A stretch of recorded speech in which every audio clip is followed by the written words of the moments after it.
10, 9, 8, 7, 6, 5, 4, 3. I'm just showing off. I can count backwards, and I know my alphabet. 2, 1. I think we are live. Can you guys hear me? Can you guys see me? Hello, hello, hello. All right. All right. We are live. Wow. Let's make some noise just so people online can hear how many there are. Woo! 1, 2, 3, 4, 5 people here. No. There's a lot of us. I think this may be our biggest night ever here. I'm not sure. Well, welcome everyone here, there, everywhere, online, offline. Those people who are wherever you are on the internet. I think there's a way to see how many there are. I think maybe that's in YouTube. Craig will tell me when he gets it. We have 160 so far online. Last month, as you know, there was no astrology night. Well, every night is astrology night for me, just for the record. Oh, that's awful. That's right in the way. Hold on 1 second. Let me get the microphone thing out of the way. Okay. Last month I was in Goa, India, and we did not have an astrology night. And the month before that, there was not nearly this many people. So I hope it's partly the new year and partly how freaked out everyone is over whatever it is that's going on out there. And maybe it's the current opposition between Mars and Pluto, which we will get to in a few minutes. Welcome everybody here and online. So my goal this evening is to present a little bit of an overview. I assume that, what's that? We don't have to record it. It'll basically record on YouTube. And I just want to announce that we're working under a bit of a handicap tonight because Sam is, although he's online, you can wave to everyone, Sam, or say hello. Sam is marooned without a car somewhere else, and so I have Craig standing in for Sam. Thank you very much, Craig. And we're kind of limping along, trying to keep the technology piece together. And thank you, Gail, for being online also. And my goal tonight is weird because normally we have a camera out there. And so when I look at the audience and I look at the camera, it's all happening at the same time. But now if I'm looking at all you people here, I'm ignoring those people there. And so if I look this way, it doesn't mean that I'm intentionally ignoring you. It just means that natally I have a sun-moon square, which means the inside and the outside never quite match up. It's just what I'm dealing with. Okay, so the goal for tonight is really just to kind of get a sense of 2025 in light of where we've been, where we are, and where we are going. I assume that most of you are here on some level because you've already seen or watched or at least part of the monthly January forecast. How many people here have watched that or at least seen parts of it? Okay, so much for that theory. Normally here we talk a little bit about, or mostly about the month ahead from some perspective, from one perspective or another. But I cover that in great detail on the monthly forecast, January 2025. And if you go to youtube.com and my channel, which is at Rick Levine, you'll find it there. And so we're not focusing on the astrology of the next few days or weeks in particular. However, there are 2 events that occur in January, maybe even 3 that I will mention that are part of a larger scenario. One of them actually is occurring right now. And when I say right now, it's a sloppy right now because it actually occurred about 24 hours ago. And that is the opposition from Earth's point of view between Mars and Pluto. Let me get a sense of the people here. How many people know their sun sign? Yeah. How many people know their moon sign and ascendant? Okay, so we have some people here who are relatively new to astrology, and so I will do my best to be gentle. I won't quincunx you and semi-sextile you to death. As I'm sure most of you know, astrology relates the movement of the planets up there to what's going on down here on Earth. And when planets make angles with one another, we astrologers call those aspects. It's sacred geometrical relationships. So if two planets are, let's say, 90 degrees to each other, as we see them here from Earth, we call that a square. If two planets are lined up exactly in the same place or close to the same place, we call that a conjunction. A conjunction between the moon and the sun happens once a month, because that's what a month or a month is. It's a cycle of the moon going around and catching back up with the sun. A new moon is a conjunction between the moon and the sun. But every planet, not only the sun and the moon, but Mercury, Venus, Mars, Jupiter, Saturn, Uranus, Neptune, Pluto, and some 250,000 other objects that NASA tracks going around the sun, all have something to do with everything, because one of the basic concepts of real astrology that comes to us through the ancient Hindu tradition that they referred to as Indra's net is that everything is reflected in everything. Parse that one. Anyhow, so what happens is that from Earth's point of view, when we see planets that each have their archetypal meanings and understandings, when they make angles to other planets, we can interpret what those meanings might represent here on Earth. But modern astrology, rather than forecasting a particular event, this is going to happen, someone's going to get married or divorced or get sick or something of that sort, we talk more in an energetic language. And so energetically right now, here on Earth, if we looked at Mars in the sky one way and see it in the sky and drew a straight line, well, there are no real straight lines in nature, but close enough to a straight line, from Mars all the way down here to Earth, and then continued in the same direction all the way for some 2 billion miles, we would come up to the planet of Pluto. In other words, Mars is in opposition or opposed to Pluto, just like at a full moon, the moon is opposed to the sun. So it's like a tug of war between these two planetary energies. What are these two planetary energies? Well, Mars, as you may know, is one half of the cosmic lovers. Mars is physicality, it's direction, it's the male sign.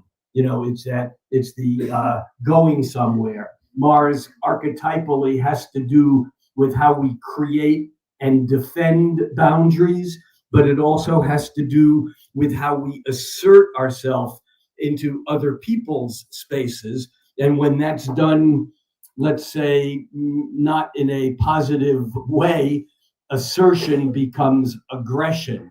And that's why Mars is known as the god of war and conflict and most forms of physical interaction, whether they are physically fighting or whether they are acts of sexuality or creativity. Mars is involved when there's engagement.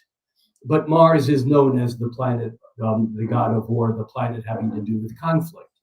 So we have Mars in the sky right now in a tug of war with Pluto, which some of you may know is Latin for Hades, which is Greek for hell.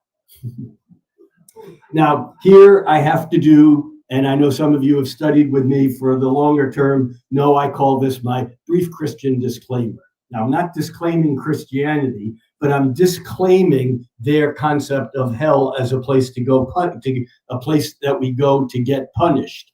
Because in most of the indigenous and ancient traditions, the hell realms are really anything that's not on the surface, including anything underground, including anything unconscious, including anything that is not in the three-dimensional world of what we can see, hear, taste, touch, smell. I think I left one out, but 5 is enough for now.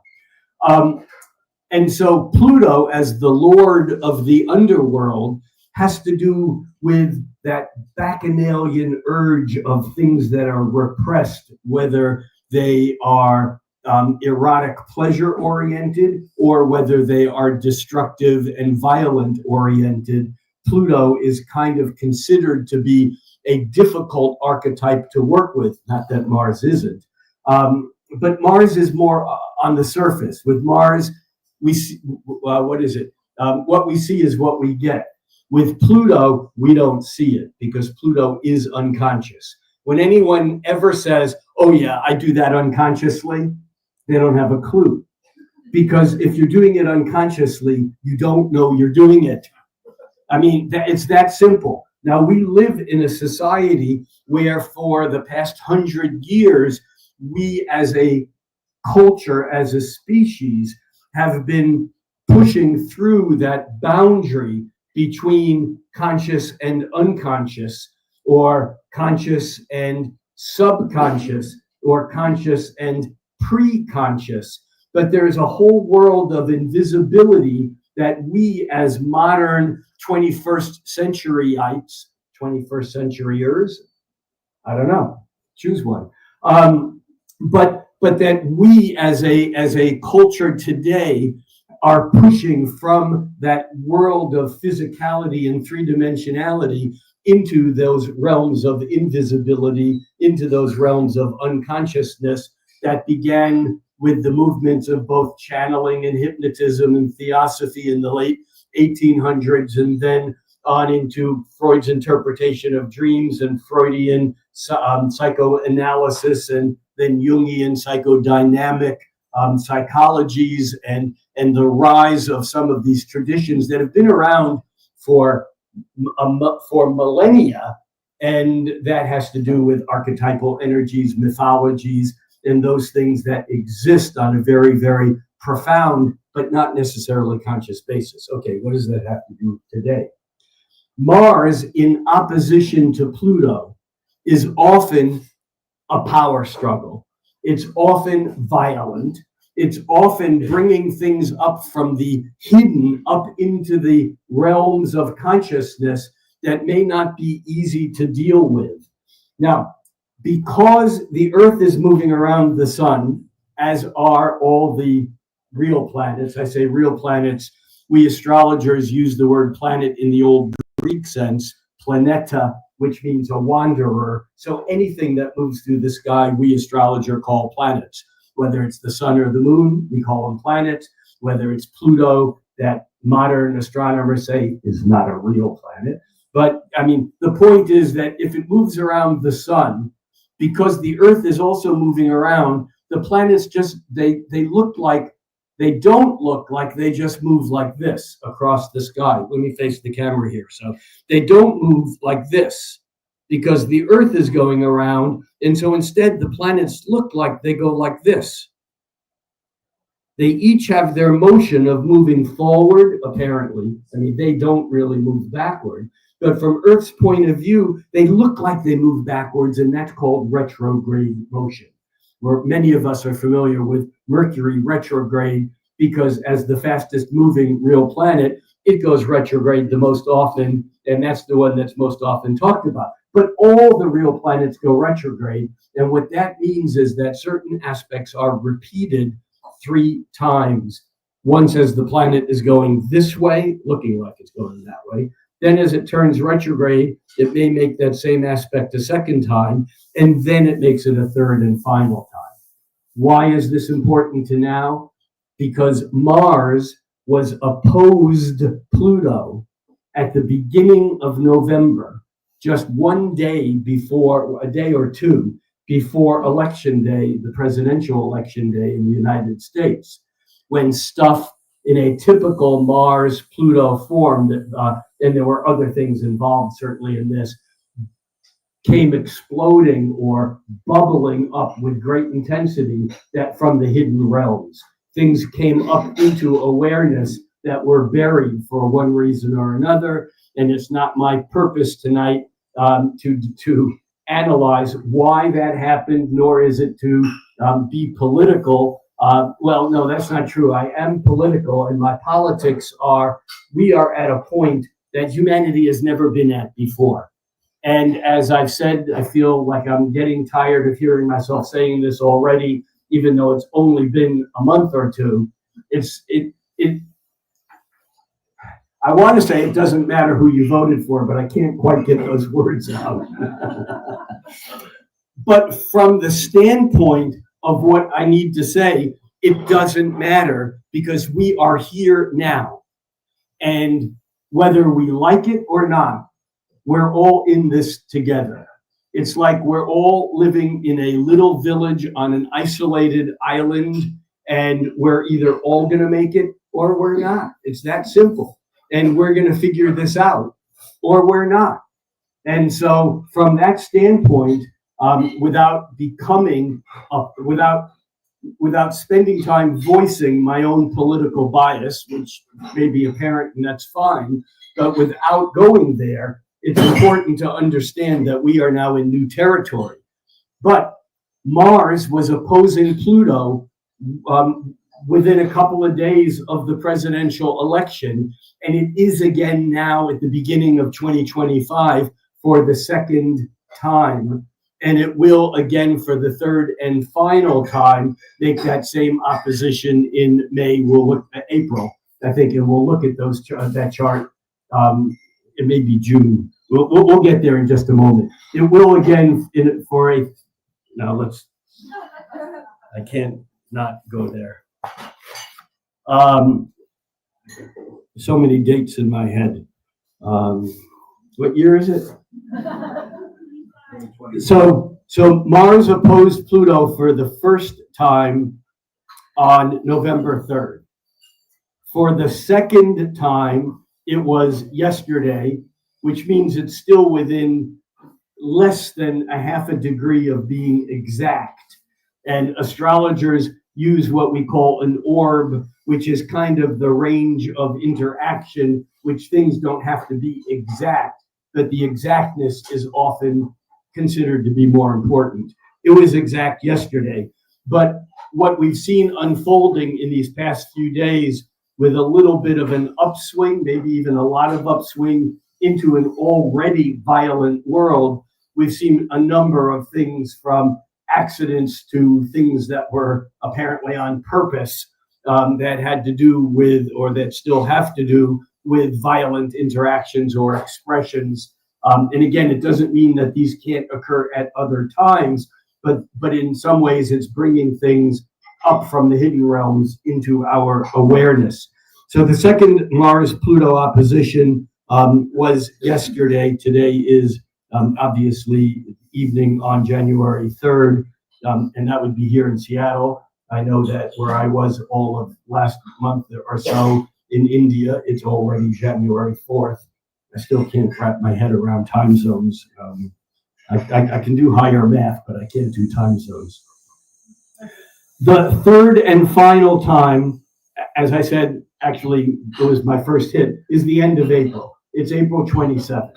Now, what this means is that this sequence of events that began the end of October, beginning of November of 2024, that are now back in our face the end of December and pretty much all through January of 2025, including a presidential inauguration. And we'll have one more thing to say about that in just a moment.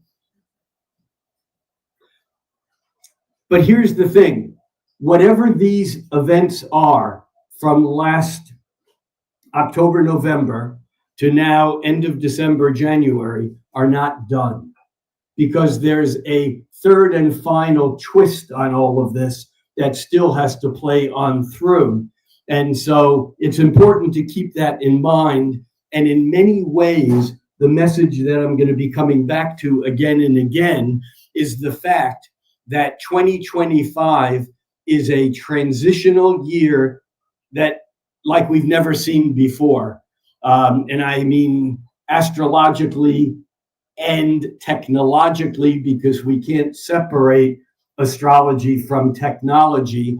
We have instantaneous feedback that we've never had before, and it changes things profoundly. And I don't have time to go into the impact of digital technology, social media, and how that I call it a cosmic feedback loop, how the information keeps coming around and recycling in a way that's almost like going to a Grateful Dead concert in the late 60s and having that feedback create sounds that were different than were ever created before.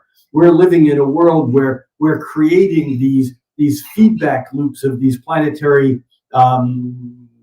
aspects, these planetary events that are making things different than they ever were in the past. On top of that, there's more change going on in 2025 than historically we astrologers can find in recent history. And rather than talking only about January, I do want to say one more thing about January, though, around the presidential inauguration, which is the 20th or 21st? 20th. And there is a very strong astrological event that is building all month that is tied into this Mars in opposition to Pluto, which is like a tug of war between the assertion, the aggression, the boundary creation, the boundary protection, the need to fight for what you believe in. Mars is fighting of any sort. It can be a peaceful or spiritual warrior, but Mars is in a tug of war with Pluto, which is what? The hell realms. It's the underworld. It's the everything that's been hidden and buried. And you know, the thing that we have learned through the 20th century from the breakthroughs of depth psychology, the most important thing that we have learned is that when things are hidden, they have a lot more power than when we are aware of them. I sometimes say that for me, one of the primary teachings of Buddhism is the only thing you can change is awareness. When you change your awareness, that becomes the key to changing other things, including the past, which some people think is set in stone. But all I need to do is say, so what was the past, as an American, what did you think about, Columbus Day when you were, 10 or 12 years old, versus what you might think about it now, or, so many things. The past does change. The past really is not written in stone. It's only in existence in the present moment in the way we envision it. And as our awareness changes and the past changes, this is why we do therapy. We go to therapy to recorrect assumptions that we made in the past when we didn't have the full picture. We only had a perspective, and then that changes the choices that we have in the present moment, which then alters our trajectory into the future. This is the turning point that we are at right now. And this turning point, although I say now, I say 2025, in astrology, everything is cyclical. The planets go around in circles. Where does a circle begin? Well, in astrology, we take an arbitrary point and we say it's the first moment of spring in the northern hemisphere. The vernal equinox is 0 degrees of Aries, and that's where all cycles begin. And there is truth and importance to that here on Earth. But the real truth is that everything's been around before, and again before that, and again before that. And so when we look at what's going on now, we always need to look to the past to see what the previous cycles or hums were that manifested. And one of the things here that is so significant with what's going on now goes back to a hum that came to a moment of perfection. And I use the word perfection not as a Virgomite, meaning, oh, that's really good, that's perfect, but as exactness. That was exact in 1965, 64, 65, but basically the 1960s.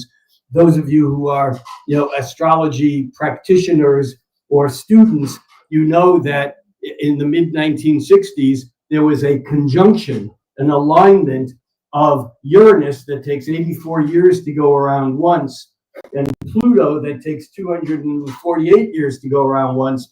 And they line up every century and a half or so. It's a variable alignment because sometimes Pluto moves very fast, relatively speaking, and other times it moves very slow.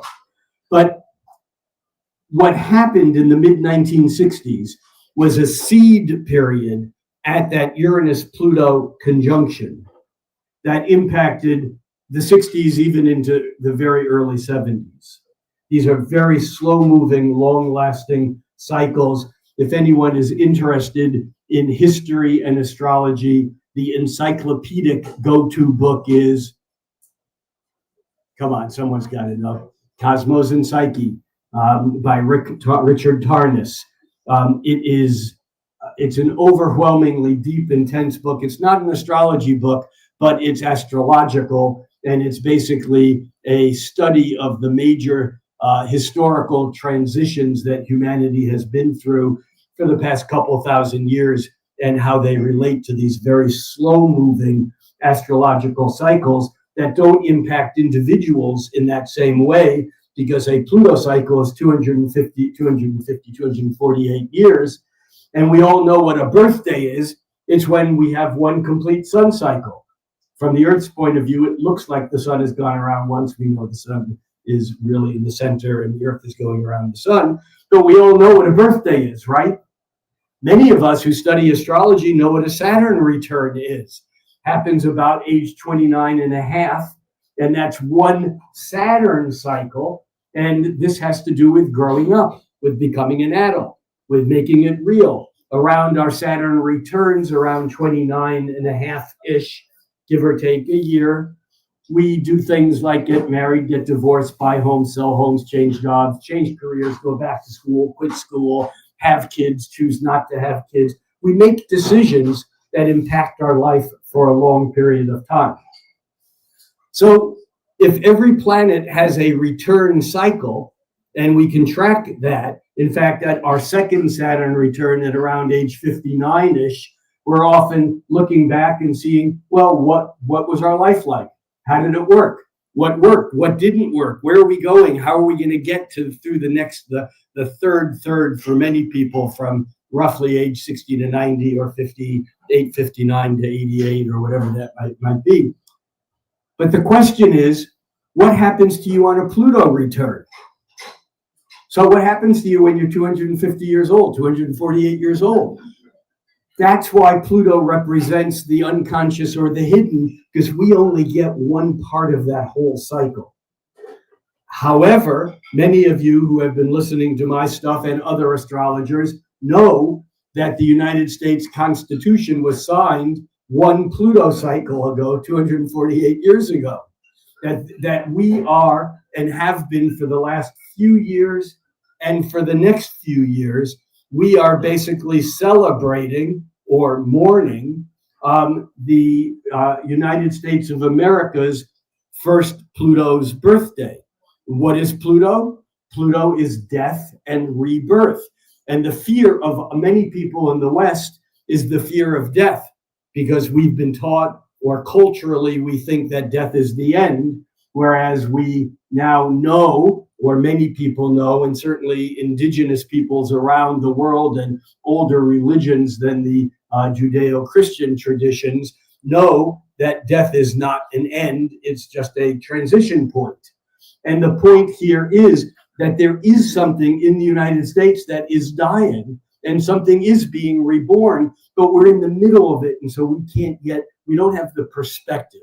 You know, for those of you in your 40s or 50s or 60s, you look back at your Saturn return and go, oh yeah, that was the year and you can put it in a sentence or two, most of us. However, if you went back in time to that year, it wasn't an event. it was 30 different things that happened that were all interrelated and some not related, and it was a whole complexity of things.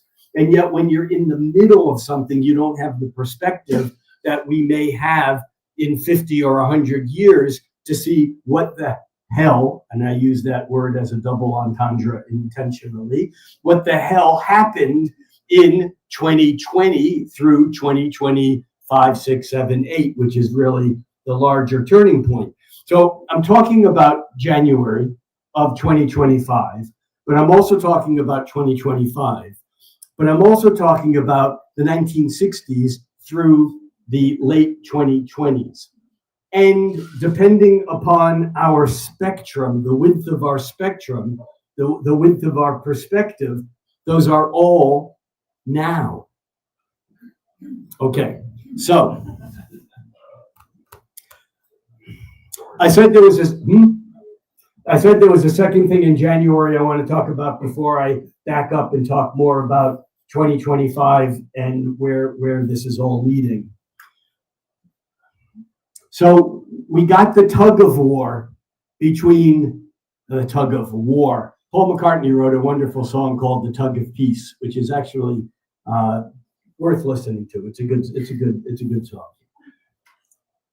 This tug of war with Mars and Pluto opposing one another, locked in a struggle, is basically where we've been since late summer of last year, but perfected, meaning exact, right around Election Day, 1-2 days away from Election Day, and is exact now, 1 or 2 days away from now, meaning January, it was exact January 2nd, and will be again the end of April.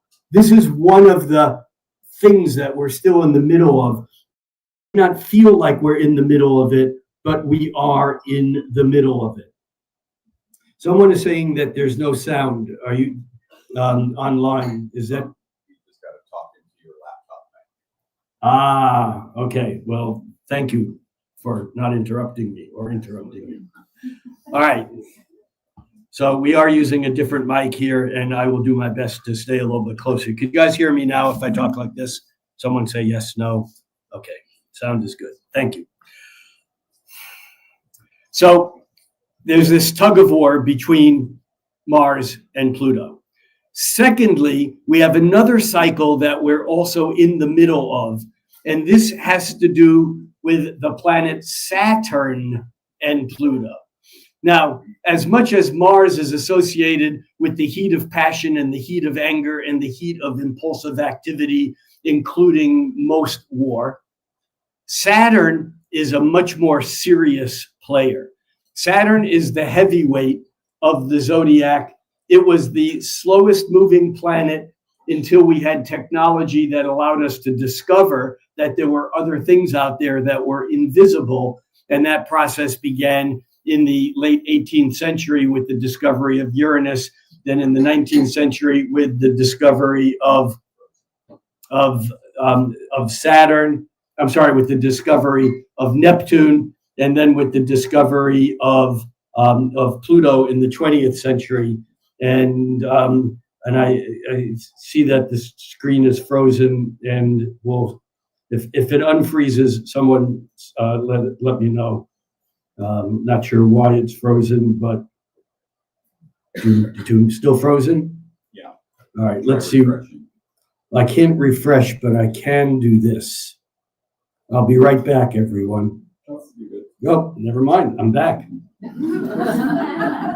That was easy.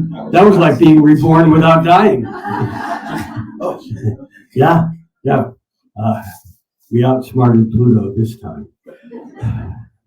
Operative words this time. Okay. So the other thing that we're in the middle of is this dance between Saturn and Pluto. Now, Pluto's role doesn't change. Pluto is transformation. Pluto is metamorphosis. If you think of a caterpillar becoming a butterfly, it looks really cool from the outside. But imagine being the caterpillar. What happens? You die. It's the end of the caterpillar. You know, it can't be pleasant to be trapped in a dark place and then have your eyes and skin begin to disintegrate. Pluto is the planet of disintegration, deconstruction, and reconstruction, because from an evolutionary standpoint, you cannot get death without rebirth. You cannot get endings without beginnings, because everything is cyclical. Let me try to do something here, and I'm going to get a picture up on the screen. Just bear with me here one quick second, and I'm going to see if this helps any. I'm going to share the screen, and I'm going to. Now it's working. That's okay. I'm going to put a chart up here in a moment. Anyhow, and we're going to go.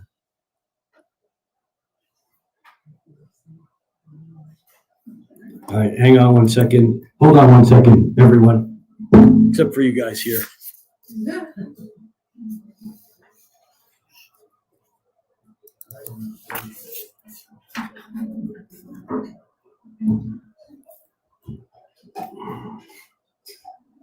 Okay, so now we're going to get a picture of a chart up on the screen. With a little luck, it's now going to be there.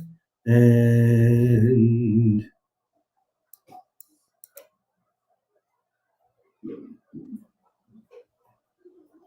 I don't know why it doesn't want to do what I want it to do.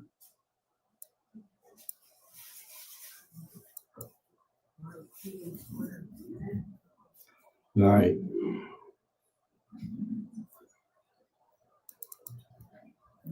No chart, no anything? No. Well, I mean, we got a frozen picture pretty fast. All right, hang tight, guys. We'll get there.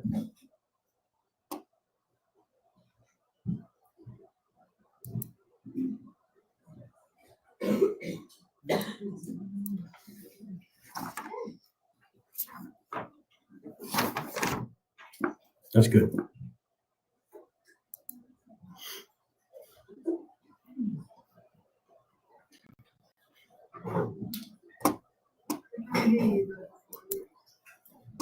What's that? They can hear. You can hear me. Yeah. All right.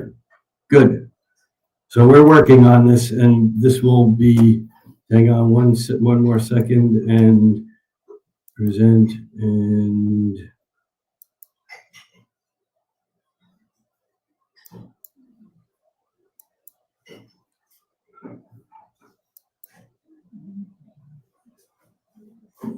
All right, the question is what's showing on there now? Is it a picture of me or a screen or, all right, it's still me and we're still frozen.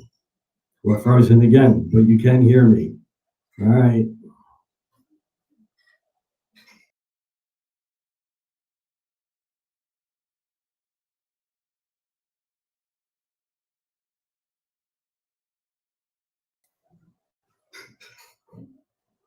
All right, I think we're back there now with a little luck. And yep, back. Someone said black, but I think they meant back. And now we're going to see if we can get the share screen. And it's still coming up with a, yep, all right.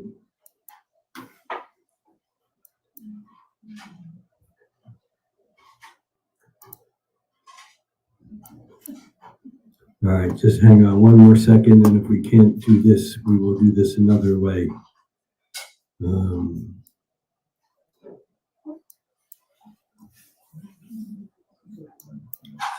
this. All right, I'm gonna just am I on now? Is it frozen still?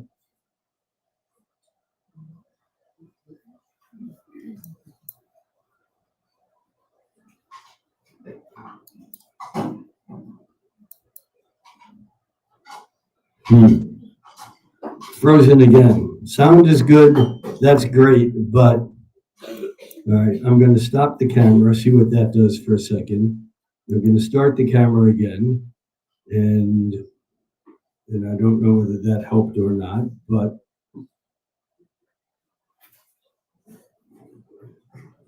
all right, I will be back in a second. The stream is not ending. Hold on.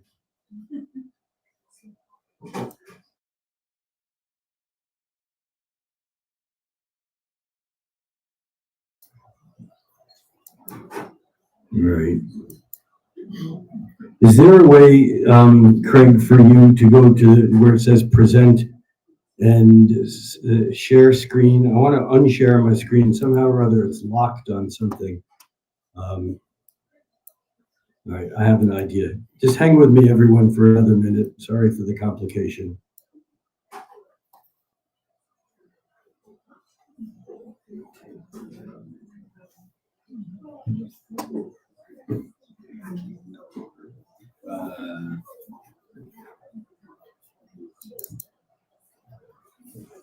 Screen share. I mean, I can share my own. What happens? What happened, Craig? Is So it? it's just my screen. So. Here, try. Start screen. Start screen. And anytime you click your thoughts, it seems to look for there.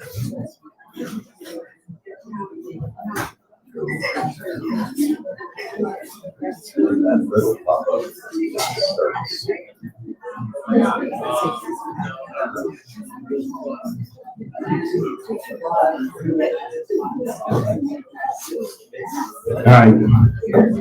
All right, we're going on without the screen share. Now what happened? You're unfrozen. At least I'm unfrozen. All right, no screen share. All right, so Saturn is basically the planet that has to do with boundaries. Saturn is karma. It's you get what you deserve. Saturn is the planet that is sometimes referred to as the taskmaster. Saturn is the planet that's like getting into trouble with your dad, the principal, the policeman, the person who has authority, whether they deserve it or not. Saturn is the rule that we allegedly all have to follow the rules. Saturn is boundaries. Now, Pluto is transformation. Think of the caterpillar becoming the butterfly. Think of a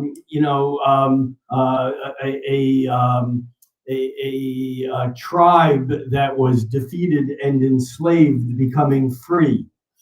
This is a transformation. Think of a country going through a change of government. It's a transformation. And with a transformation, something dies and something else is reborn.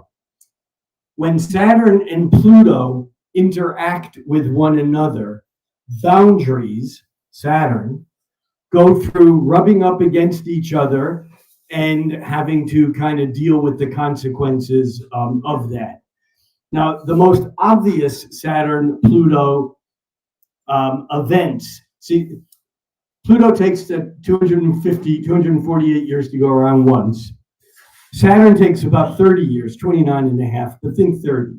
So when Saturn's gone around in 30 years, Pluto's moved ahead a little bit.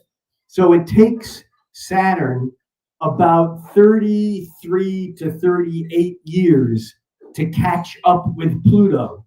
So it happens 3 times every century. And I always think of this Saturn-Pluto cycle, I call it waltz time for civilization, because civilization seems to dance to this 1, 2, 3 conjunctions of Saturn and Pluto, except halfway through that cycle, there's an opposition. That's like the full moon. And so it almost becomes like a Strauss waltz that's 1 and 2 and 3 and over the course of 100 years. But astrologers can divide that cycle again into another half and into what becomes a quarter or even an eighth. And what's happened over this last year, before I say what's happened over the last year, let me just come back to the Saturn-Pluto conjunction cycle, because when Saturn and Pluto join up, it almost always leaves a marker as to something happening in real time.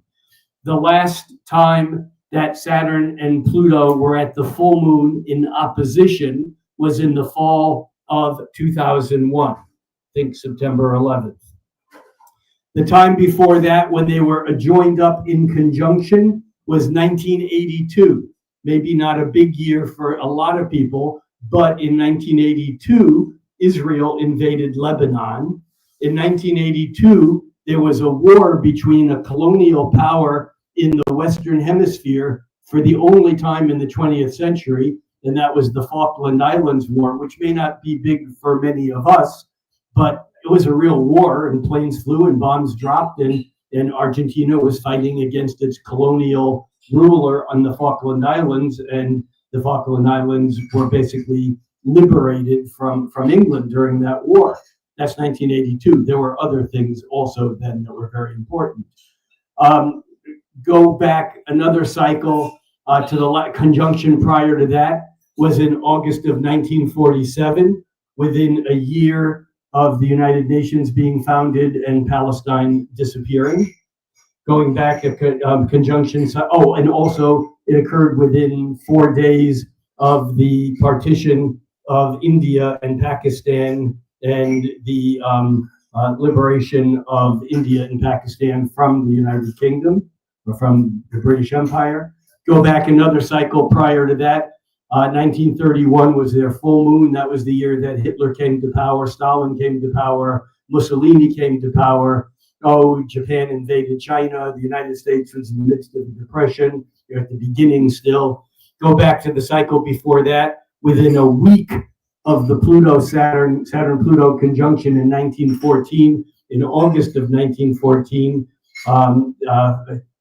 Duke Ferdinand was assassinated in Serbia. That kicked off World War I. And it goes back. I mean, it goes back historically for a couple thousand years. Now, in May of 2024, Saturn formed a half square with Pluto, and that was within a few days of Israel's first major incursion into Rafah, even though there was certainly activity prior to that, and the activity began on the Palestinian attack, which was actually a Mars-Pluto event, but I don't want to get too distracted with the history of that particular story. However, the first of 3 Saturn-Pluto half squares was in May of 2024. And the second one, and that was actually May 6th. The second one was on September 25th, and that was a week following a full moon eclipse. And that was the day that the pagers were exploded in Lebanon at the full moon eclipse. And then a week later, on the 25th, that was the day that Israel attacked 14 separate targeted towns in southern Lebanon. Now, I'm not here to take a perspective or a point of view on this, although I do have one. I just don't want to go there now. What I want to say is that the third and final Saturn-Pluto half square will occur on January 26th, within a few days of Trump's inauguration. What does that mean? I'll let you know in February. No, I'm serious. I don't know, but I do know that we're in the midst of this unfolding series of events, and that's one of them that still has to play through yet this month. But even that is part of another larger series of events that include other planets. I don't want to dig too deeply into that now. I will have other things up on my YouTube channel in the weeks to come that focus on the larger, on drilling down deeper into 2025 with some of these more detailed aspects. But I want to talk about why astrologers are looking ahead at 2025 and going, wow. Because astrologers universally are doing that. There are several things that astrologers note. We've talked about one of them, and that is when these slow-moving outer planets line up with one another or make angles with each other. And we have one of those major events that occur about every 45 years, and that is Saturn catching up to Neptune. We haven't talked about Neptune. I don't want to go too deeply into this right now, into its archetypal imagery, other than Neptune's job is to dissolve the hard edges of Saturn. Neptune is dreams. Neptune is imagination. Neptune archetypally is fantasy. It's somewhere over the rainbow. And we say when Neptune was discovered, it was considered to be horrific because it was the planet of delusion. However, dreams do come true. And one might say, as Walt Disney, I don't know who wrote the words, but a dream is a wish that your heart makes. And I like to think of Neptune's job, or imagination's job, is to create invisible scaffolding upon which Saturn, the planet of the three-dimensional world, builds reality. So fantasy is not a bad thing.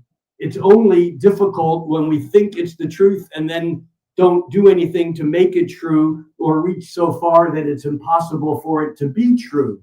But the process of making the invisible visible, of making our dreams come true, is the dance between Saturn and Neptune. They align every 45 years or so. They will align exactly in February of 2026, but they come within a quarter of a degree of being exact this summer in 2025. And where they become exact or nearly exact in 2025, and then exact because of that retrograde dance in 2026, is something that astrologers all around the planet are talking about.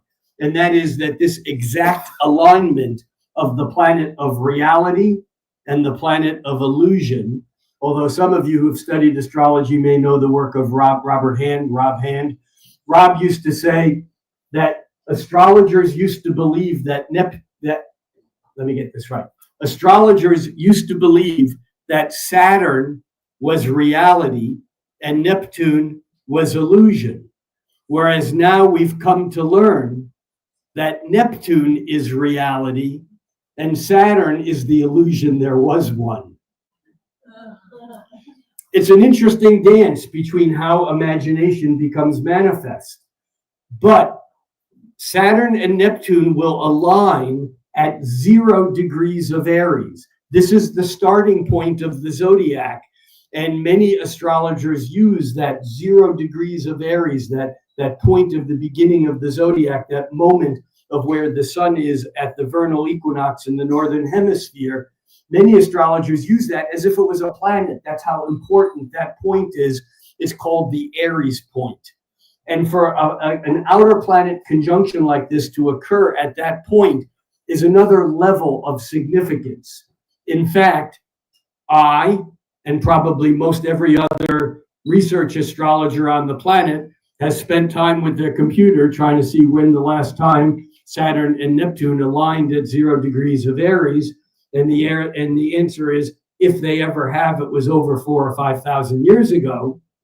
And in about, I think it was 200 or 300 BC, they aligned at a point that was about 6 degrees away from that 0 degrees Aries point. And this is huge.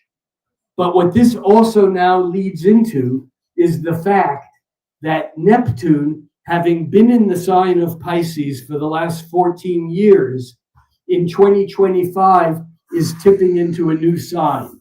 And remember, I said there's 2 things to consider. One is when outer planets make angles with other outer planets. We talked about that some. The other thing is that when an outer planet changes signs, it has its own level of significance. One of the things that has been rocking the popular astrology world for the last year and a half or so is the fact that Pluto has just moved from the sign of Capricorn into the sign of Aquarius, where it hasn't been since the American and French revolutions. And Aquarius is the sign of the future. It's the sign of humanity. It's the sign of the collective as equality. Whereas where Pluto has been for the past couple of decades in Capricorn, that's the sign of hierarchy and the power of being higher on the ladder, so to speak. So the transition of Pluto into Aquarius, which wobbled forth and back and forth and back and forth over the last year, Pluto now is in Aquarius and will remain there until the mid 2030s. So it's there, no, actually more than that. It's actually 25 until the early 2040s, because it's there for basically almost 2 decades. This is a huge transition. However, we now have Neptune, the second slowest moving planet, Pluto being the slowest, right behind it, moving from Pisces into Aries. And it's doing that in March, I think. Yeah, March of this year. Now, over 2025, 26, Neptune is in Aries, wobbles, retrogrades back into Pisces, and then into Aries. But it's basically in 2025, we're getting the first phase, the first taste of what the 14 years will be like with Neptune in Aries.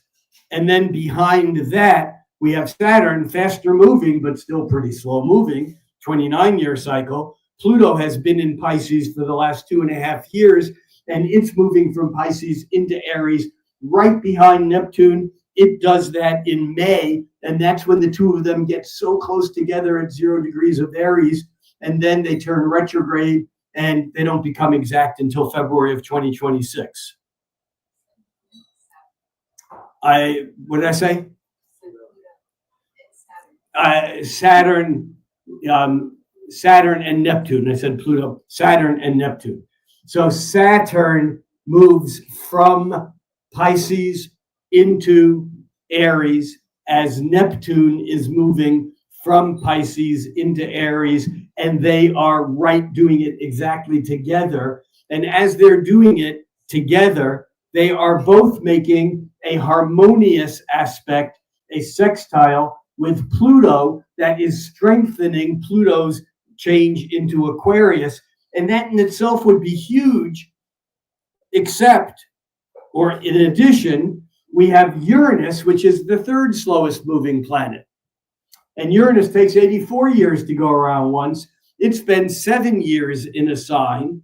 And in 2025, after being in Taurus for 7 years, it moves from Taurus into Gemini. Now, as it moves into, and it does this for the first time in early July, July 7th, but it too wobbles forward, backward, forward between 2025 and 2026. Now, here's the thing.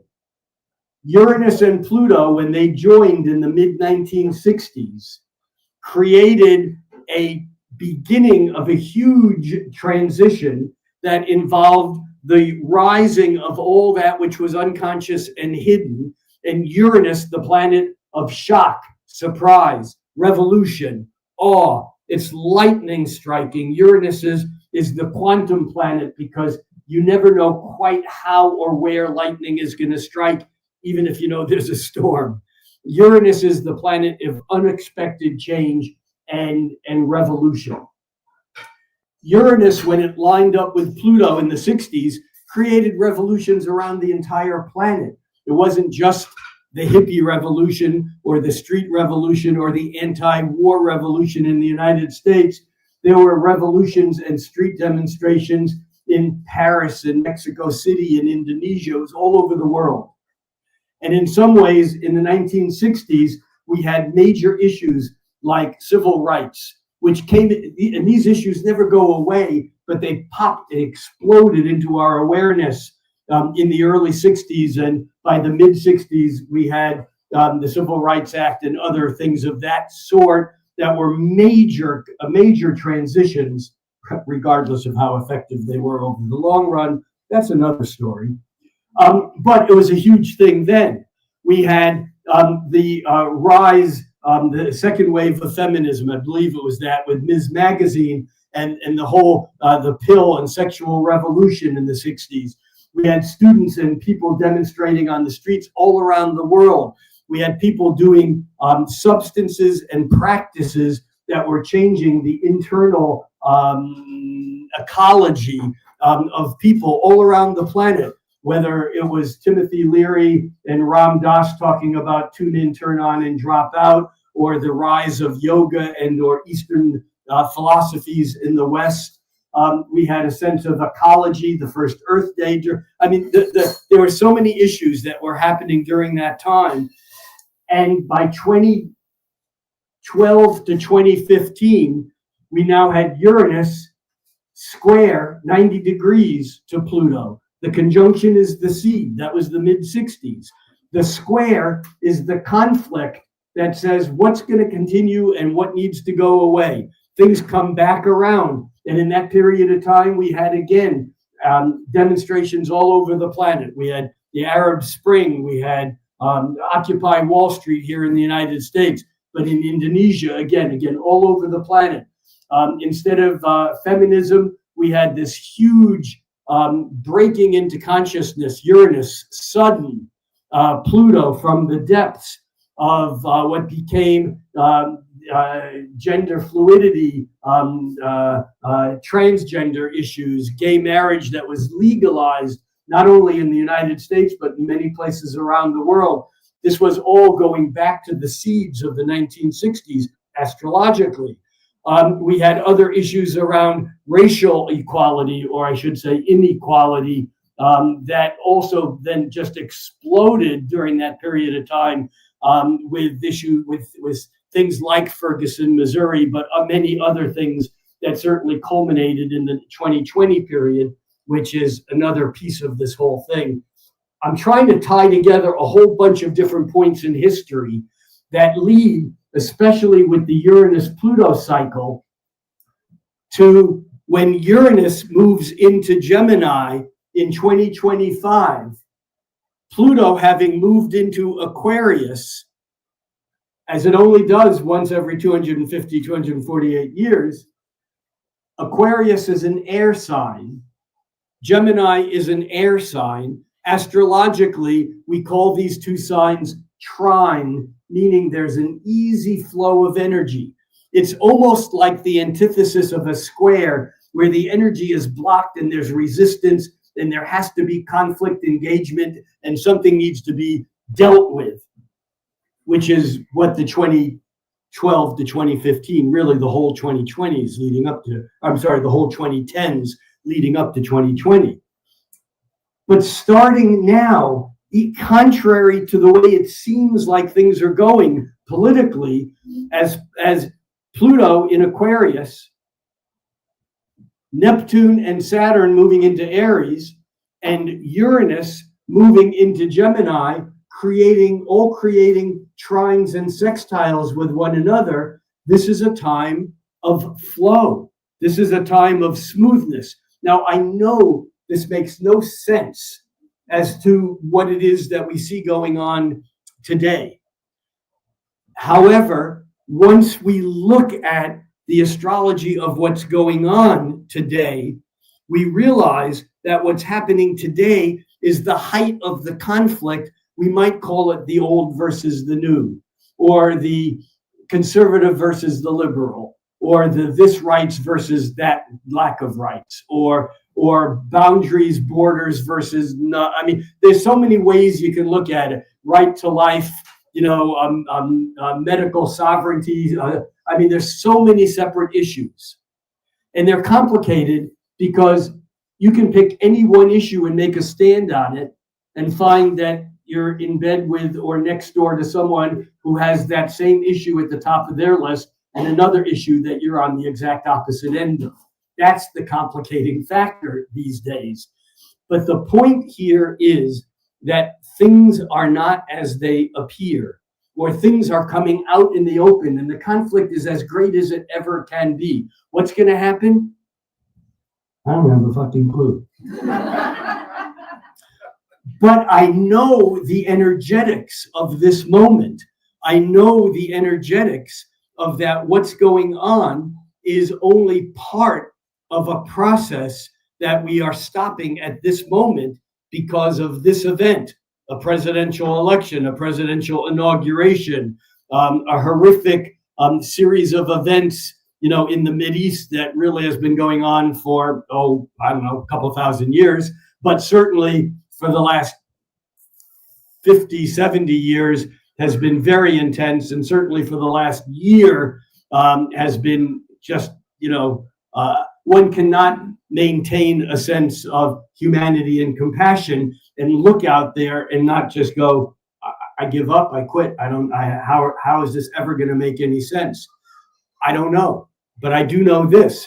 I know that we're at a turning point, and I know that going quiet and pulling the covers up over our head and going to sleep is the one thing that the power structure that appears to be in charge right now, in its last gasp for holding on to the illusion of the authority of the power that they are certainly maintaining, that's what they're counting on. They're counting on everyone to go to sleep. So I don't care what it is you believe in, and I really do mean, I don't care what your individual views are on anything. This is not a time to go to sleep. This is a time I know people saying, I'm not politically oriented. Well, everyone is politically oriented. It doesn't matter whether you think you are or not, because sooner or later, they're going to come for you. All right. So that is, I want to just end this little piece here with, I want to throw out a date. And I'm going to try one more time to get this up on the computer. And if it doesn't work, I'm going to give up pretty quickly here.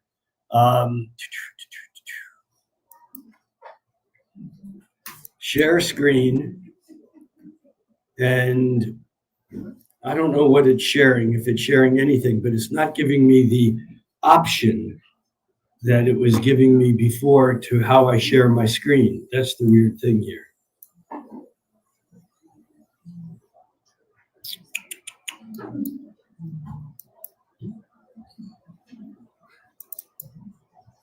I give up.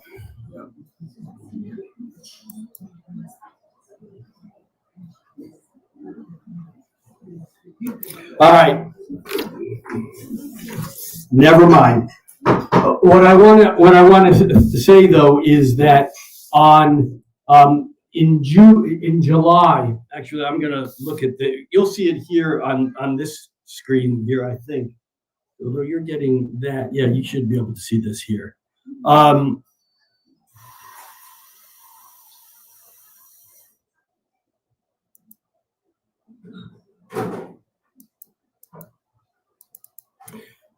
We are looking at, and I'll put in the YouTube comments, I'll put a link to this graphic, so those of you who are online will be able to see it, even though for some reason I don't seem to be able to allow you to see it now. But what we're looking at here is a chart for July 19th, 2026. And I've been doing astrology, I don't know, over 50 years. 55 years. And I've never seen a chart like this. And no one else has either. Because what we're seeing here is we're seeing Pluto at 4, this is for July 19th, 2026. Anyone with astrology software at home can run this chart. And I'm running this for 6 a.m. Pacific time. And we're seeing here the Pluto at 4 degrees of Aquarius, exactly trine Uranus at 4 degrees of Gemini. Incidentally, that trine will happen 5 times between July 2nd, 2026. That's next summer, not this summer, but a year and a half down the road. That trine will happen exactly 5 times between July of 2026 and May of 2028. And this is a flow of energy from Uranus, that shock, surprise, awe, revolution, the newness, the technology, and Pluto, the power, the transformation, the heat of the volcano actually coming up and changing the formation of the land itself. And on top of that, you can see here Uranus at 4 degrees of Gemini, trine Pluto at 4 degrees of Aquarius, and they're both sextile to Neptune at 4 degrees of Aries. And these are the 3 outermost, slowest moving, the base notes of astrology: Uranus, Neptune, Pluto. Uranus, 84-year cycle. Neptune, 165-year cycle. Pluto, a 248-year cycle. And they are all just changing signs and, in fact, making this harmonious relationship with slow-moving Jupiter, which is moving quite fast compared to the others. It goes around every 12 years. And in July, Jupiter is coming into that same 4-degree point where it's now making trines and sextiles to those planets. And on a very fast-moving basis, the moon is moving through this. And that's why this chart is the moon at 4 degrees of Libra, making a temporary grand trine. These are actually 5 of 6 points on a star of David, a Jewish star, or what some people call Solomon's seal. It's a very powerful and integrated, interlocking energy of stability. Now, the question becomes, what will be stable? No, and this is really important because it's my sense, both combining astrology and just simply my observations as someone who pays attention and my observations of history in general. What I predict is that we have more movement and freedom of choice now, last year, 2024, now 2025, by 26, 7, 8, things are gonna, it's like a metal when you mix copper and zinc or copper and tin and you get bronze, that copper and tin are both malleable. But when you melt them together and as they solidify, that's it. And my sense is by the end of the 2020s, for a while at least, there is no that's it forever, but for a while, that's it. And so that's why it's so important for people to become engaged in whatever is locally important. For those of you who follow me online, you've heard me say tens or hundreds of times, think cosmically, act locally. This is a time to do that because acting locally means acting locally. It doesn't mean trying to take over the world or change, what's going on at the height of government. Not that that's not important for some people to do, but it's not for everyone to do. But everyone has the ability to do things locally, to resolve their own shadows. Jung, in the last book that he wrote, Carl Jung, a book called The Undiscovered Self, he said that world peace will never be attained by political treaties. World peace will only be attained by finding the peace of the individual people within the world. This has to do with shadow work. This is also a basic concept of Mahayana Buddhism, which basically says that we keep coming back until we get everyone off. No one gets off unless everyone gets off. My oversimplification of it, of course. What's that? No. But the point here is that that 2025 is such an unusual year because there's so much transition, and even though it may feel discouraging, disillusioning, is that the right word? Yeah. We may feel disillusioned. We may feel helpless. We are not. But by 2026, 27, 28, we probably will have a lot less room to make the changes that we still can make now, even though it may not look like it. And that begins with expressing at home, with family, with loved ones, with friends, with employers, with employees, with someone who's struggling with a package, getting into a car that you don't know that might need help. This is the kind of thing that this year astrology screams for. So with that, I want to mention one other thing before we bail, and I think here I can make this happen. Okay, and that is that I did a podcast recorded about a week and a half ago, that went live yesterday or the day before yesterday, with a podcast in Australia, and the name of this podcast, and I think Gail is going to put this link in the chat here. I think. Thank you, Gail, if you can do that. But the company name is Inspired Evolution. That's their website. Is that showing up? Okay. And I did an interview with them, and this is the headline on it. This is what it looks like. It's an embarrassing picture. However, in 2 days, it has over 250,000 hits. I'm not sure exactly how or why or what just happened, but that's not my picture. That's someone else's picture. No, but I need to say, and yeah, Gail put the link. Gail put the link. I think there's it there. Yeah, it's worth watching. It was a good moment for me. And I think it was this interviewer who has interviewed a lot of what I call the consciousness A-team, the Deepak Chopras and and the Oprah Winfreys and my buddy Bruce Lipton and people like that. I mean, and to be included in that group is obviously an honor. But this guy was an amazing interviewer, and it was a fun interview to do. And so I do encourage you to not only go, but to share it with your friends.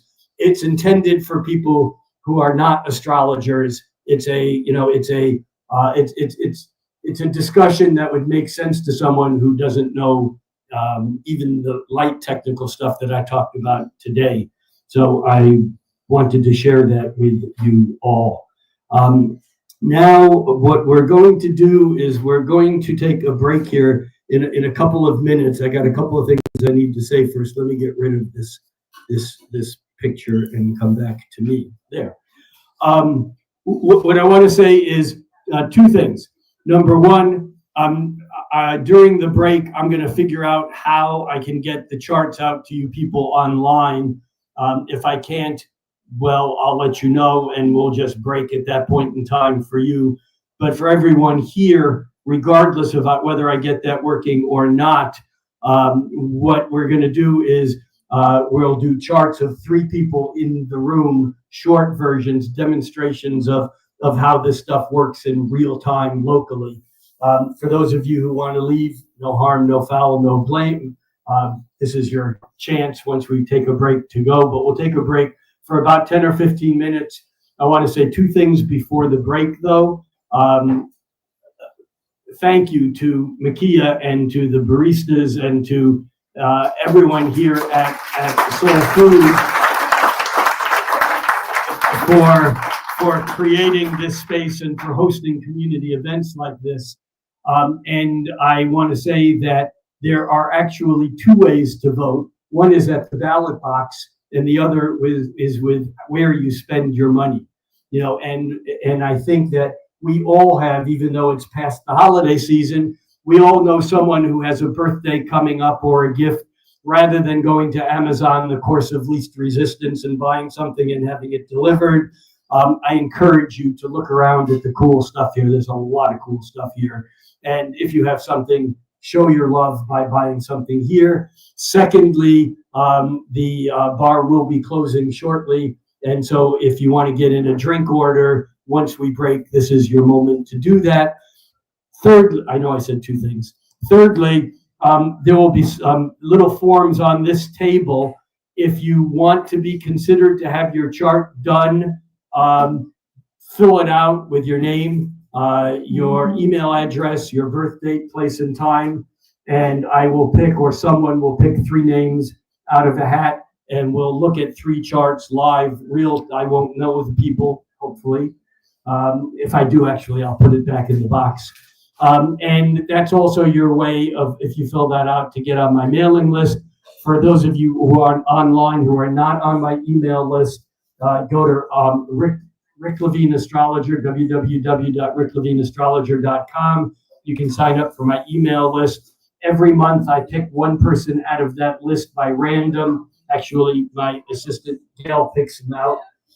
And I do a free reading. That's a form of harmonic aspects, looking at your chart. So if you're not on that list, ricklevineastrologer.com, or fill out the form here and throw your name in the hat. If you've ever had your chart done here in this group before live, do not fill it out, because I will not choose, or if I do, I'll choose someone else. Anything else before we break? Any thoughts, comments, quick feedback, questions? This is your chance. Nakia, owner of Soul Food, and thank you so much for. The grill is still open.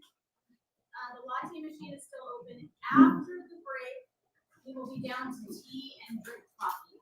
All right, and for those of you who are online, that means that you need to get your order in right now. No, because right now the grill is still open, and so is the espresso machine, but that will be closing down after break. So if you want something else to drink, get it now. We'll reconvene in about 10 or 15 minutes. And thank you all for showing up.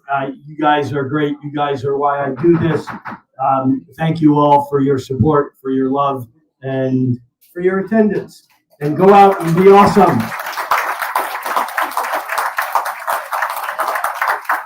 And I'm putting the online on hold, and we will be back in about 10 to 15 minutes.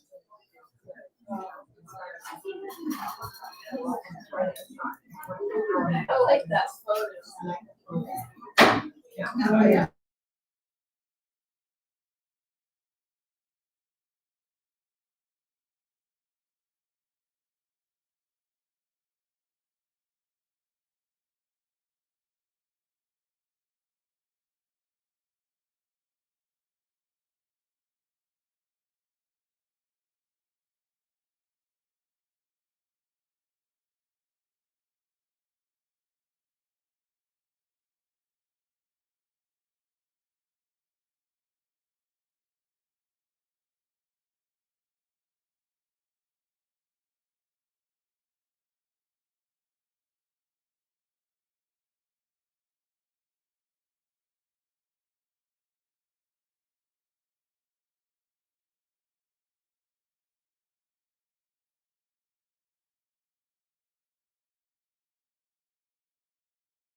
What about now?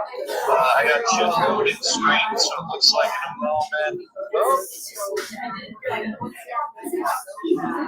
Let me.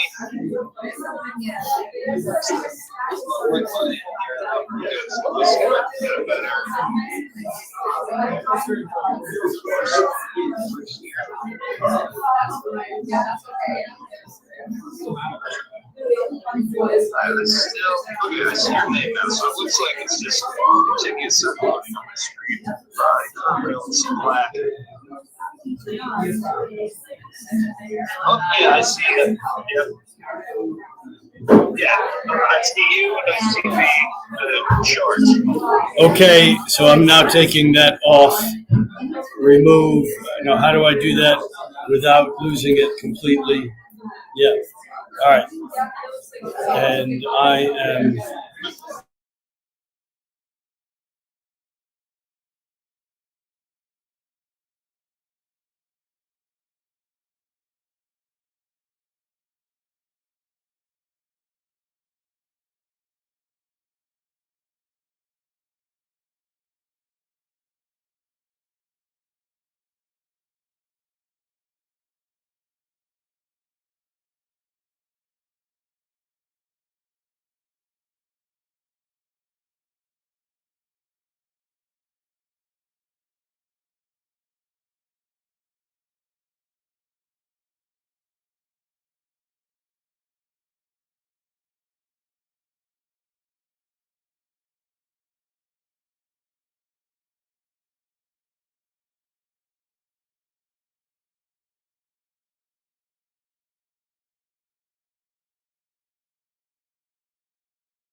And for those of you online, welcome, welcome back.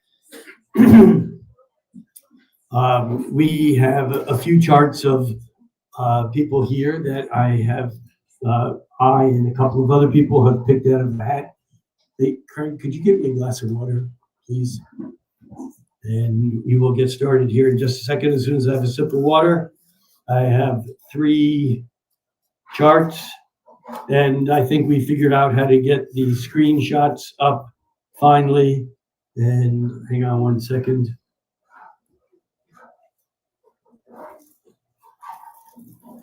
Thank you, sir.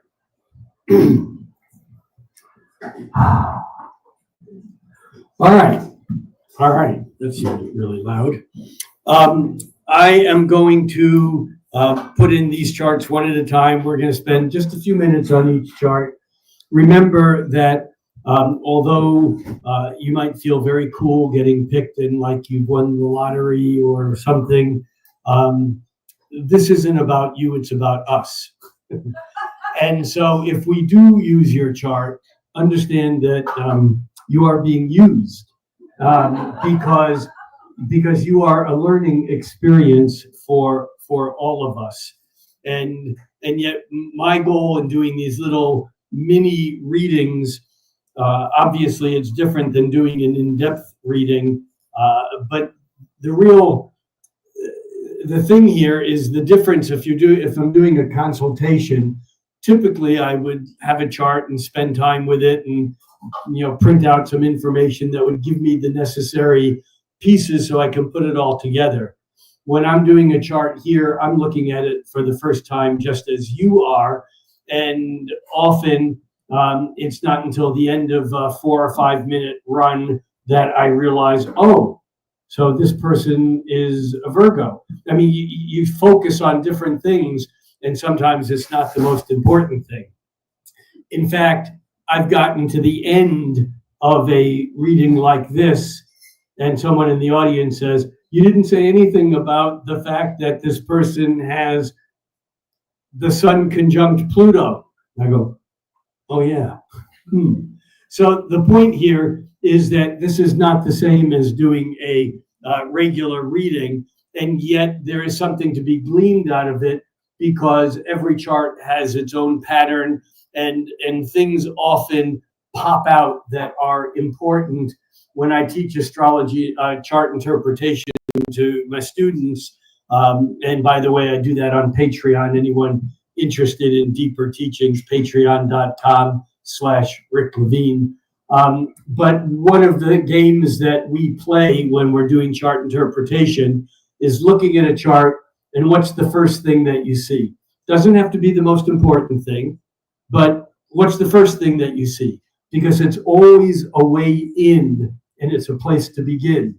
And often the first thing that we notice is something that gives us that kind of step or that way to walk into the deeper interpretation.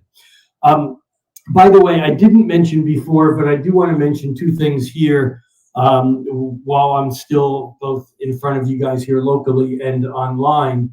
And that is that the Washington State Astrology Association is the oldest statewide astrology association in the country. And they meet the second Thursday night of every month. Or is it the third Thursday night? It's not, I guess it's not this coming Thursday. It's the following Thursday. And I will be speaking. It's WA Washington, WAAstrologers.com or WA Astrology, WashingtonAstrology.com.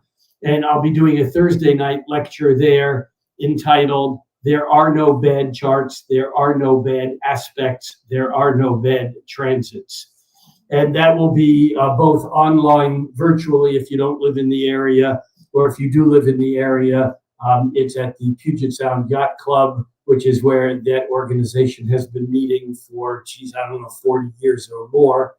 And I'll be doing an all-day workshop on that Saturday. I'm not going to say more about it. You can find it online. I do also want to make just one other quick announcement.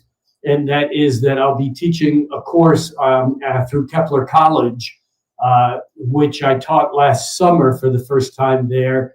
And it was so successful that they asked me to teach it again. And that will start on Sunday, January 12th. This is not a beginner course. You don't have to be an advanced astrologer, but it does take knowing a little bit about chart interpretation and planet signs and houses.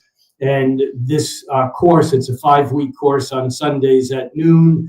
If you can't make an event, they're all recorded, but there will also be discussion groups. And the title of that course is Harmonic Aspects, Theory and Practice, or the Practical Use of Harmonic Aspects, or something close to that. So, thank you, Gail, for putting the links in the chat. Much appreciated. All right, with no further ado, let's jump in. Let me see if I can get this microphone to, there we go. All right, so the first chart that we have is Sierra. Sierra, are you here? Because if you're not here, we're not doing your chart. Sierra. Sierra, going once. Obviously gone 3 times.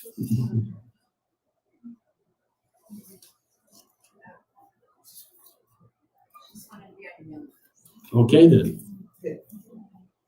How about Jamie? Jamie from Redondo Beach? Another, I want to be on the mailing list? Well, thank you for that. Come on. Rick. No, I'm kidding. Ruth. I heard an back there. If there's a Ruth, then if I picked you, you need to come up close enough that if we make fun of you, I'm kidding. We're not going to make fun of you. Come on. No, come on all the way up. Come on. It's not for them, and no one online can see you. I just want to be able to know that you're really here. All right, I am going to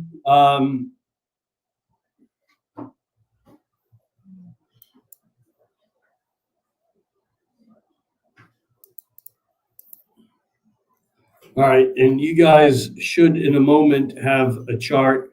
It may take a moment for you to see all this, or maybe you can see a screen now. You can.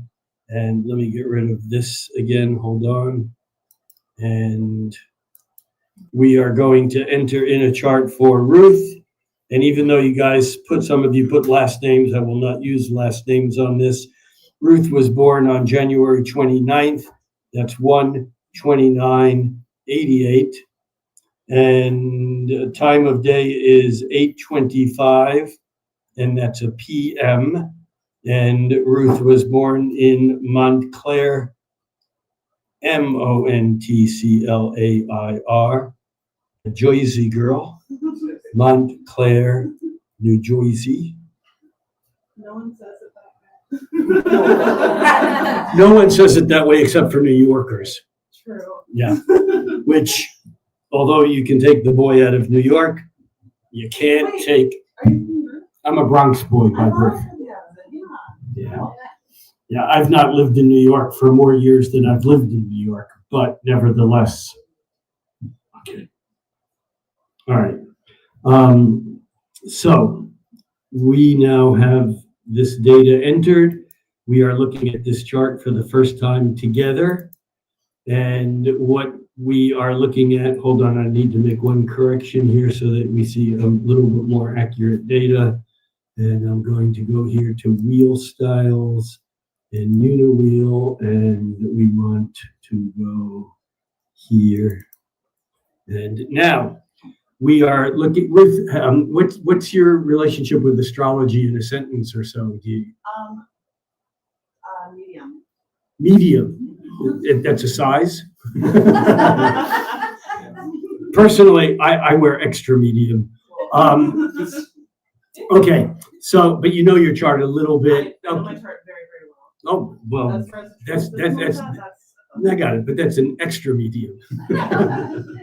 All right, so we're looking at Ruth's chart, except my computer screen is in the way for you there. Okay, now we are all looking at Ruth's chart for the first time together, and let's get that out of the way. And the first thing that I notice is that the moon is very high in the chart, and it's very close to Chiron. Now, again, I'm not saying this is the most important thing. It's just the first thing that I noticed. The moon is standing out. The moon is in Gemini, the Gemini midheaven. In some way, the intellectual, talkative, interactive side of Ruth may have something to do with her life purpose, whatever that is. And with Chiron there, it may be attached in some way to a teaching, learning, healing profession of some sort. But the thing that intrigues me as I first look at this is the fact that Gemini is on the midheaven, Virgo is rising with the south node of the moon, which is the nodes of the moon are where the orbit of the moon around the earth intersects the orbit around the orbit of the earth around the sun. And it's kind of like a karmic vortex wormhole. I don't know. Everyone has their different takes on the nodes, and I certainly have mine, but it would take me about an hour and a half to unfold it. Let it just suffice to say that the nodal axis seems to be important beyond our physicality, beyond what we do in the real world. It seems to be tied more to either our genetics, our past lives, our karma, or something beyond the what we do day to day. But what I notice here is that the south node is close to the ascendant in Virgo, and that the Chiron and moon are close to the midheaven in Gemini. And here's a game that I love playing in astrology. It's called What's the Same and What's Different? Gemini and Virgo, what's the same? Mercury. In astrology, every planet relates to a sign. Some planets relate to two signs. Every sign is connected to a planet. In the male version of patriarchal astrology, the word used is ruler, although I like to avoid that word when I can. But Mercury, historically, is the ruler or the planet associated with both Gemini and Virgo. And when a sign is on the ascendant or rising, every day the sun rises, every day every planet rises, every day every sign rise. Okay, they don't really rise, they stay still. The earth spins into seeing them. And in fact, Buckminster Fuller used to say that rather than calling it a sunrise, we should call it a sunset. Because when we say sunrise, we're basically framing the whole thing wrong. Regardless, this microphone has mic droop. It keeps wanting to. All right, stay there. Okay, I love having control over inanimate objects. When it works. Doesn't always. Lyle Watson, incidentally, wrote an amazing book called The Secret Life of Inanimate Objects. If any Lyle Watson fans here, it's an amazing book. Okay, so the sign that is on the eastern horizon at the time of birth is important enough that the Greeks called it the helmsman. It's like the navigator of the chart. It's like how we're nailed to reality. In the West, we use a Jungian term, often the mask or the persona, which would say that Ruth appears to be Virgo-like, whether she is or not. It's almost like the first dance we dance when we meet someone new. It's, hi, I look like a Virgo. I seem like a Virgo. I may seem more cautious, careful, analytic, detailed-oriented. Those are all Virgo-in traits, certainly other traits.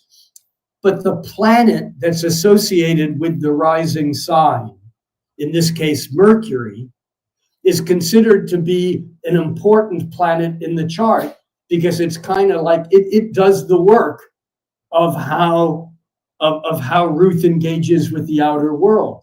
And I'm always reminded that in Eastern astrology, in Vedic astrology, Jyotish, Hindu astrology, all the same thing, that rather than the rising sign being how we appear to others, the rising sign is our interface point.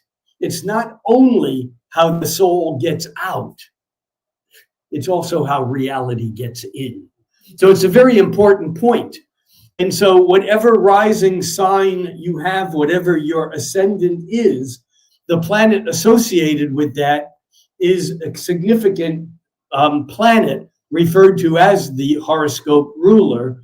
And we look at Mercury in Ruth's chart, and Mercury is in weirdo, futuristic, eclectic, other than normal Aquarius, along with her sun. Now, this is the first time what we've mentioned your sun sign, but the important thing here is that even though the sun is what lights up the whole chart, and Aquarians have a license to be weird, to be eclectic, to be, other than normal, to be futuristic, sometimes even to be technologically oriented in one way or another, that it's not just Ruth's sun in Aquarius that's significant. It's Mercury as kind of maybe the most important planet in the chart in the sixth house. Each house has to do with a different area of life.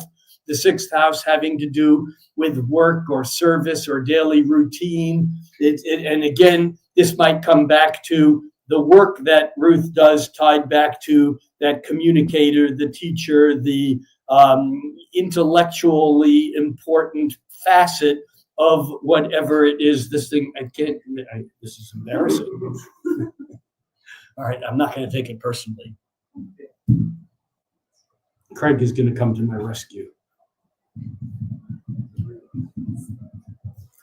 Anyhow, the question is, Ruth, who are you? What do you do? That's a great question. I do work a lot with words and writing and teaching music. Aha. Okay, so Craig is going to realign my microphone here for me. So for those of you online, I don't know whether you can hear Ruth or not, but she said that she was a writer, a teacher, and a music teacher.